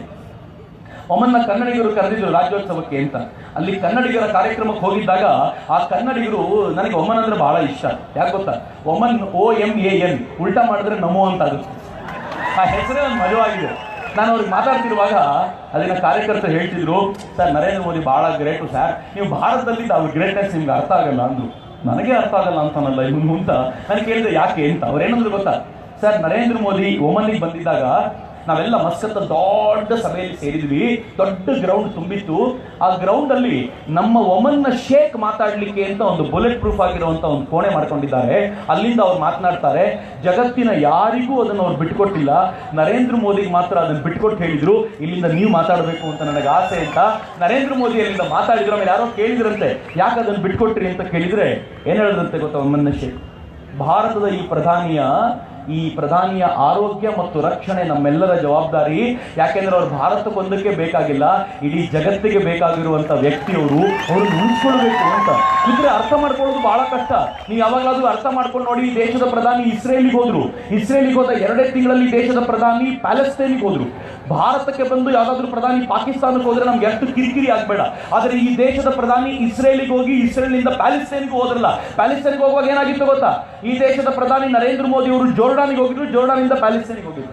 ಜೋರ್ಡಾನ್ನ ಅಧ್ಯಕ್ಷ, ಜೋರ್ಡಾನ್ನ ಶೇಖ್ ಹೇಳಿದ್ರಂತೆ, ನಾವು ಜೋರ್ಡಾನಿನ ನೀವು ಅಲ್ಲಿಗೆ ಹೋಗ್ಬೇಕಾದ್ರೆ ಹಂಗೆ ಹೋಗ್ಬೇಡಿ, ನಂದೊಂದು ಸ್ಪೆಷಲ್ ಹೆಲಿಕಾಪ್ಟರ್ ಇದೆ, ಆ ಹೆಲಿಕಾಪ್ಟರ್ನೇ ಕೊಡ್ತೀನಿ, ಅದು ರಕ್ಷಣೆ ಚೆನ್ನಾಗಿದೆ, ಅದರಲ್ಲಿ ವ್ಯವಸ್ಥೆ ಚೆನ್ನಾಗಿದೆ, ಅದರಲ್ಲಿ ಹೋಗಿ ಅಂತ ಸ್ಪೆಷಲ್ ಹೆಲಿಕಾಪ್ಟರ್ ಕೊಟ್ಟರು ಈ ದೇಶದ ಪ್ರಧಾನಿಗೆ. ಆಶ್ಚರ್ಯ ಏನ್ ಗೊತ್ತಾ? ಇಸ್ರೇಲ್ಗೂ ಪ್ಯಾಲೆಸ್ತೈನ್ಗೂ ಆಗಲ್ವಲ್ಲ. ಪ್ಯಾಲೆಸ್ತೈನ್ ಏನ್ ಹೇಳುತ್ತೆ ಗೊತ್ತಾ? ನನಗೂ ಅವ್ರಿಗೂ ಆಗಲ್ಲ ನಿಜ, ಆದರೆ ನೀನು ಆ ರಾಷ್ಟ್ರಕ್ಕೆ ಹೋಗ್ತಾ ಇದೆಯಾ, ನಿನ್ನ ರಕ್ಷಣೆ ಬಹಳ ಇಂಪಾರ್ಟೆಂಟು. ನೆತನ್ಯಾಹು ಅಂತೂ ಮಾತನಾಡಿಸುವಾಗ ಈ ದೇಶದ ಪ್ರಧಾನಿಯನ್ನ my best friend Narendra Modi ಅಂತಾನೆ ಮಾತಾಡಿಸೋದು ರೀ. ಆ ಮನುಷ್ಯ ಗಳಿಸ್ಕೊಂಡಿರೋ ಗೌರವ ಇದೆಯಲ್ಲ ಜಗತ್ತಿನಲ್ಲಿ ಅತ್ಯದ್ಭುತವಾಗಿರುವಂಥದ್ದು. ಆ ವ್ಯಕ್ತಿ ಹೆಲಿಕಾಪ್ಟರ್ ಹೋಗ್ಬೇಕಾದ್ರೆ, ನರೇಂದ್ರ ಮೋದಿ ಹೋಗ್ಬೇಕಾದ್ರೆ, ಇಸ್ರೇಲ್ನ ಏರ್ ಫೋರ್ಸ್ನ 2 ವಿಮಾನಗಳು, ಒಂದು ಮುಂದೆ ಒಂದು ಹೆಲಿಕಾಪ್ಟರ್ನ ಹಿಂದೆ, ನರೇಂದ್ರ ಮೋದಿಯ ರಕ್ಷಣೆಗೆ ಅಂತ ಹೋಗಿ ಅವರನ್ನ ಪ್ಯಾಲೆಸ್ತೈನಲ್ಲಿ ಇಳಿಸಲ್ಲ. ಇದು ಈ ದೇಶಕ್ಕೆ ಜಗತ್ತು ಕೊಡ್ತಾ ಇರುವಂತ ಗೌರವ ಅಂತ. ಈ ದೇಶದ ಪ್ರಧಾನಿ ಇಸ್ರೇಲಿಗೆ ಹೋದಾಗ ಅವರಿಗೆ ಅಲ್ಲಿನ ಹೂವನ್ನು ಕೊಟ್ಟಂತ ನೆತನ್ಯಾಹು ಹೇಳ್ತಾರೆ, ಈ ಹೂವಿಗೆ ಇನ್ನು ಮುಂದೆ ಮೋದಿ ಅಂತಾನೆ ಹೆಸರಿಡ್ತೀವಿ ನಾವು, ಇನ್ನು ಮುಂದೆ ಈ ಹೂ ನೋಡಿದಾಗಲೆಲ್ಲ ನನ್ನ ದೇಶದಲ್ಲಿ ನಿಮ್ಮ ನೆನಪಾಗಬೇಕು ಅಂತ ಮೋದಿಗೆ ಗೌರವ ಕೊಡ್ತಲ್ಲ. ಅಮೆರಿಕಕ್ಕೆ ಈ ದೇಶದ ಪ್ರಧಾನಿ ಹೋದಾಗ ಅಮೆರಿಕಾದಲ್ಲಿ ಅವರು ಮಾತಾಡಿದ 40 ನಿಮಿಷದಲ್ಲಿ 8 ಬಾರಿ ಸ್ಟ್ಯಾಂಡಿಂಗ್ ಓವೇಷನ್, 46 ಬಾರಿ ಒಟ್ಟಾರೆ ಚಪ್ಪಾಳಿಗಳು. 40 ನಿಮಿಷದ ಭಾಷಣದಲ್ಲಿ 46 ಬಾರಿ ಚಪ್ಪಾಳೆ, 8 ಬಾರಿ ಸ್ಟ್ಯಾಂಡಿಂಗ್ ಓವೇಷನ್. ನರೇಂದ್ರ ಮೋದಿ ಅವರಿಗೆ ಸಿಕ್ಕ ಗೌರವ ಅದು. ರಷ್ಯಾದ ಅಧ್ಯಕ್ಷ ಪುತಿನ್ ಈ ದೇಶಕ್ಕೆ ಬರ್ತಾರೆ, ವಾಪಸ್ ಹೋಗ್ಬೇಕಾದ್ರೆ ಏನ್ ಹೇಳ್ತಾರೆ ಗೊತ್ತಾ? ಹೃದಯದಲ್ಲಿ ಗಟ್ಟಿ ಮಾಡ್ಕೊಳ್ಳಿ. KGB ಅನ್ನೋದೊಂದು ದೊಡ್ಡ ಗೂಢಚರ್ಯ ಸಂಸ್ಥೆ, ಅದು ಆರ್ಡಿನರಿ ಸಂಸ್ಥೆ ಅಲ್ಲ, ಜಗತ್ತಿನ ಎಲ್ಲ ದೇಶಗಳ ಮಾಹಿತಿ ಇಟ್ಕೊಂಡಿರೋ ಸಂಸ್ಥೆ. ಅದರ ಮುಖ್ಯಸ್ಥರಾಗಿರೋ ಪುತಿನ್ ಹೇಳಿದ್ರು, ಮುಂದಿನ ವರ್ಷ 2019ರ ಸೆಪ್ಟೆಂಬರ್ನಲ್ಲಿ ನನ್ನ ದೇಶದಲ್ಲಿ ಅಂತಾರಾಷ್ಟ್ರೀಯ ಸಮಿಟ್ ಒಂದು ನಡೆಯುತ್ತೆ, ಆ ಸಮಿಟ್ಗೆ ಈಗಲೇ ನಿನ್ನನ್ನು ಆಹ್ವಾನಿಸ್ತಾ ಇದ್ದೀನಿ ಅಂತ ಈ ದೇಶದ ಪ್ರಧಾನಿಗೆ ಆಹ್ವಾನ ಕೊಟ್ಟು ಹೋದ್ರು. ಅರ್ಥ ಏನು ಗೊತ್ತೇ? ಮೇ ತಿಂಗಳಲ್ಲಿ ಎಲೆಕ್ಷನ್ ರಿಸಲ್ಟ್ ಬರುತ್ತೆ, ನೀನ್ ಮತ್ತೆ ಪ್ರಧಾನಿ ಆಗ್ತಾ ನನಗೆ ಗೊತ್ತಿದೆ, ಸೆಪ್ಟೆಂಬರ್ ವಾಪಸ್ ಬರ್ಬೇಕು ನೀನು ರಷ್ಯಾಕ್ಕೆ ಅಂತ ಈ ದೇಶದ ಪ್ರಧಾನಿಯನ್ನ ರಷ್ಯಾದ ಅಧ್ಯಕ್ಷ ಪುತಿನ್ ಆಹ್ವಾನ ಮಾಡಿ ಹೋಗ್ತಾರಲ್ಲ. ಬಿಲೀವ್ ಮೀ, 100% ಖಾತ್ರಿ. ಅದಕ್ಕೆ ನಾವು ನಿಶ್ಚಯ ಮಾಡಿದ್ವಿ, ಈ ಬಾರಿ ನರೇಂದ್ರ ಮೋದಿ 282 ಕೊಟ್ಟರೆ ಅದು ನಮ್ಮ ಕ್ವಾಲಿಟಿ ಅಲ್ಲ ಅಂತ. ನರೇಂದ್ರ ಮೋದಿ ಅವರಿಗೆ ಕನಿಷ್ಠ 300 ಸೀಟನ್ನಾದರೂ ಈ ಬಾರಿ ದೇಶ ಕೊಡಬೇಕು. ಕರ್ನಾಟಕ ಕಳೆದ ಬಾರಿ 17 ಸೀಟುಗಳನ್ನು ಕೊಟ್ಟಿತ್ತು, ಈ ಬಾರಿ 20 ಕೊಡಬೇಕು ಅಂತ. ಇದು ನಮ್ಮ ಸಂಕಲ್ಪ. ನಾವಂತೂ ನಿಶ್ಚಿತ ಮತಗಳಾಗಿದ್ದೀವಿ. ಅನೇಕರು ಹೇಳ್ತಾರೆ, ಸರ್ ಗಠಬಂಧನ ನಡೆದುಬಿಟ್ಟಿದೆ, ಇಬ್ರು ಒಟ್ಟಾಗ್ಬಿಟ್ಟಿದ್ದಾರೆ, ಏನಾಗತ್ತೆ ಅಂತ. ಜನಕ್ಕೂ ಗೊತ್ತಿದೆ, ಯಾಕೆ ಒಟ್ಟಾಗಿದ್ದಾರೆ ಇಬ್ರು ಅಂತಂದ್ರೆ ನರೇಂದ್ರ ಮೋದಿ ಅವರನ್ನ ಅಧಿಕಾರದಿಂದ ದೂರ ಇಡಬೇಕು ಅಂತ. ಇಂಥವ್ರ ಕೈಯಲ್ಲಿ ಅಧಿಕಾರವನ್ನು ಕೊಟ್ಟರೆ ಮುಂದೇನಾಗ್ಬೋದು ಅಂತ ಅರ್ಥ ಮಾಡ್ಕೊಂಡಿರುವಂತ ಜನತೆ ಪ್ರಜ್ಞಾವಂತಿಕೆಯಿಂದ ವೋಟ್ ಮಾಡ್ತಾರೆ ಅನ್ನೋ ವಿಶ್ವಾಸ 100% ನನಗಿರೋದ್ರಿಂದ ನಾನು ಅತ್ಯಂತ ಕಳಕಳಿಯಿಂದ ನಿಮ್ಮೆಲ್ಲರನ್ನೂ ಕೇಳ್ಕೊಳ್ತೀನಿ ಮಿತ್ರರೇ, ಈ ಬಾರಿ ವೋಟ್ ಮಾಡುವಾಗ ಬನ್ನಿ. ಬೆಂಗಳೂರಿಗೆ ಒಂದು ದೊಡ್ಡ ಪ್ರಾಬ್ಲಮ್ ಇದೆ, ವೋಟಿಂಗ್ ಪರ್ಸೆಂಟೇಜ್ 50 ದಾಟದೇ ಇಲ್ಲ ಯಾವಾಗಲೂ ನಮಗೆ. ಆದರೆ ಈ ಬಾರಿ ವೋಟಿಂಗ್ ಪರ್ಸೆಂಟೇಜ್ ಕಡಿಮೆ ಮಾಡಬೇಡಿ.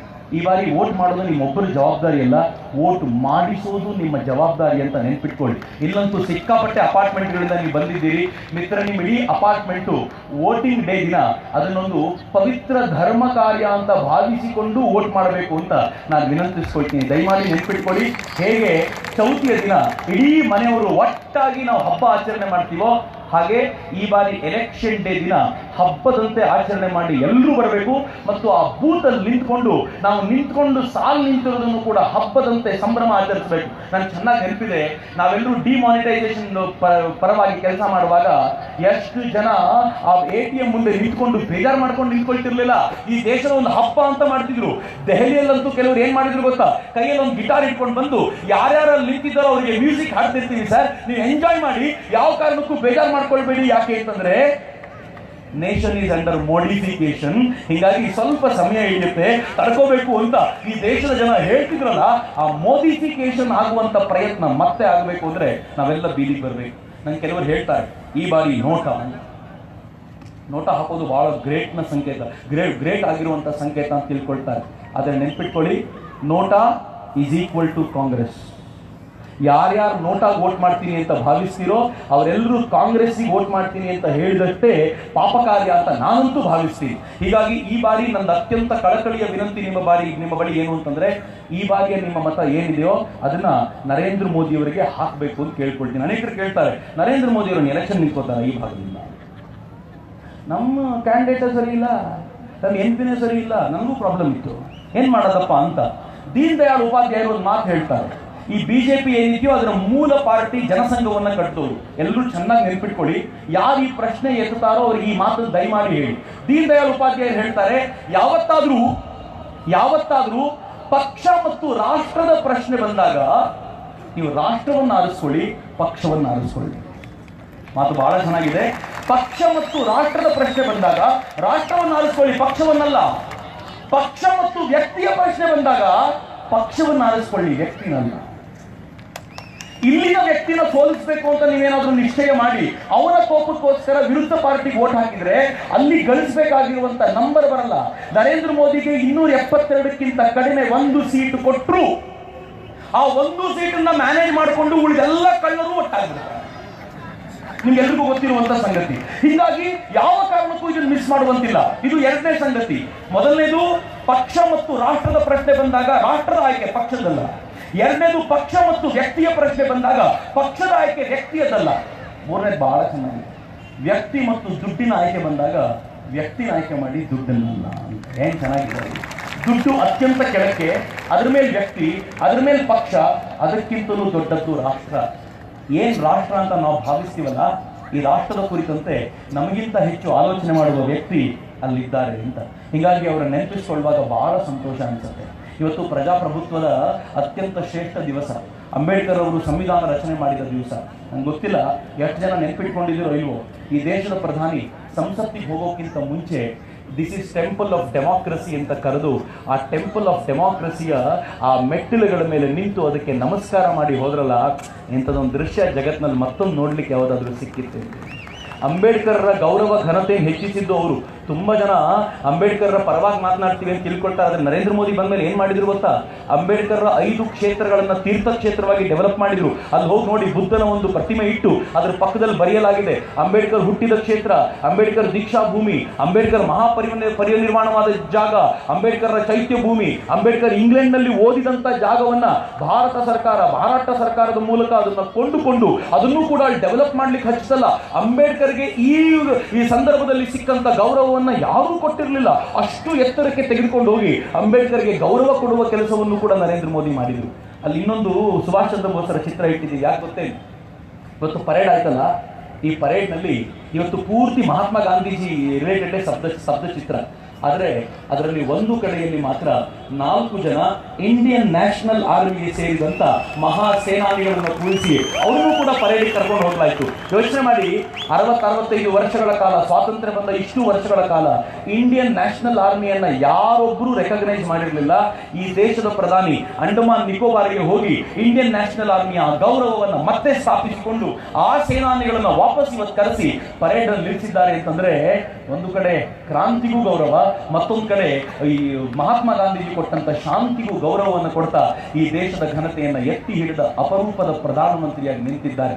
ಅದಕ್ಕೆ ಕಳಕಳಿಯಿಂದ ಕೇಳ್ಕೊಳ್ತೀನಿ, ಈ ಬಾರಿ ನರೇಂದ್ರ ಮೋದಿ ಅವರ ಹೆಸರಲ್ಲಿ ಪ್ರಜಾಪ್ರಭುತ್ವ ವಿರೋಧಿ ಅನಿಸಿದ್ರು ನಾನು ಕೇಳ್ಕೊಳ್ಳೋದಂತೂ ಕೇಳ್ಕೊಳ್ತೀನಿ, ನಿಮ್ಮ ಇಷ್ಟ. ಯಾಕೆಂದ್ರೆ ವೈಯಕ್ತಿಕವಾದ ದ್ವೇಷಗಳನ್ನೆಲ್ಲ ಬದಿಗಿಟ್ಟು, ನನಗೂ ಕೆಲವೊಂದು ಎಂಪಿಗಳನ್ನು ಕಂಡ್ರೆ ಬಹಳ ಕೋಪ ಇದೆ, ಈ ಎಂಪಿಗಳು ಏನು ಮಾಡಲ್ವಲ್ಲ ಅಂತ. ಆದರೆ ಈ ಎಲ್ಲ ಎಂಪಿಗಳಿಗಿಂತ ಇವರನ್ನ ಆರಿಸಬಲ್ಲಂತಹ ವ್ಯಕ್ತಿ ಮೇಲೆ ಯಾರು ಕೂತಿದ್ದಾರೋ ಅವರು ದೇಶದ ಘನತೆಯನ್ನು ಹೆಚ್ಚಿಸೋದಕ್ಕೋಸ್ಕರ ವಾಪಸ್ ಬೇಕು ಅನ್ನೋದಾದ್ರೆ ನಮ್ಮ ಎಲ್ಲ ನೋವುಗಳನ್ನು ಮರೆತು ನಾವು ಈ ದೇಶದ ಪ್ರಧಾನಿಯ ಬೆಂಬಲಕ್ಕೆ ನಿಂತ್ಕೋಬೇಕು. ಹಂಗಾಗಬೇಕು ಅಂದ್ರೆ ನರೇಂದ್ರ ಮೋದಿಗೆ ನಾವೆಲ್ಲರೂ ವೋಟ್ ಮಾಡಬೇಕು ಅಂತ ನಾನು ಅತ್ಯಂತ ಕಳಕಳಿಯಿಂದ ಪ್ರಾರ್ಥಿಸ್ಕೊಳ್ತೀನಿ ಮಿತ್ರರೇ. ಆ ಪ್ರಾರ್ಥನೆಯನ್ನು ನಿಮ್ಮ ಎದುರಿಗೆ ಮಂಡಿಸ್ತಾ ನಾನು ಮತ್ತೊಮ್ಮೆ ಕೇಳ್ಕೊಳ್ತೀನಿ, ನಾನು ನಮ್ಮದೊಂದೇ ಗುರಿ ಅಂತ ಹೇಳ್ತೀನಿ.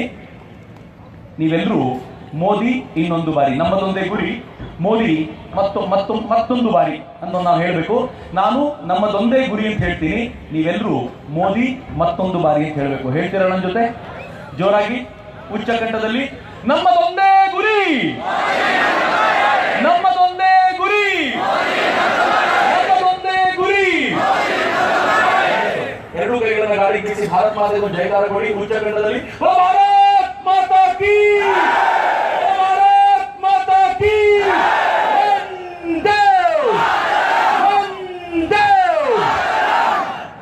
ಮಿತ್ರ, ಇವತ್ತು ರಿಲೀಸ್ ಆಗಿರುವಂತಹ ಈ ಪೋಸ್ಟರ್ ಏನಿದೆ ಅದು ಹೊರಗಡೆ ಸಿಗುತ್ತೆ. ನಂಗೆ ಗೊತ್ತಿಲ್ಲ ಹುಡುಗರು ಏನು ಕಾಸ್ಟ್ ಇಟ್ಟಿದ್ದಾರೆ, ಕಾಸ್ಟ್ ಪ್ರೈಸ್ ಇಟ್ಟಿರ್ಬೋದು, 5 ರೂಪಾಯಿ ಕೊಡ್ಬೋದು. ನಾನು ಎಲ್ಲರೂ ಕೇಳ್ಕೊಳ್ತೀನಿ, ಈ ಪೋಸ್ಟರ್ ನ ತೆಗೆದುಕೊಂಡು ಹೋಗಿ ನಿಮ್ಮ ಮನೆ ಹೊರಗಡೆ ಹಾಕಿ.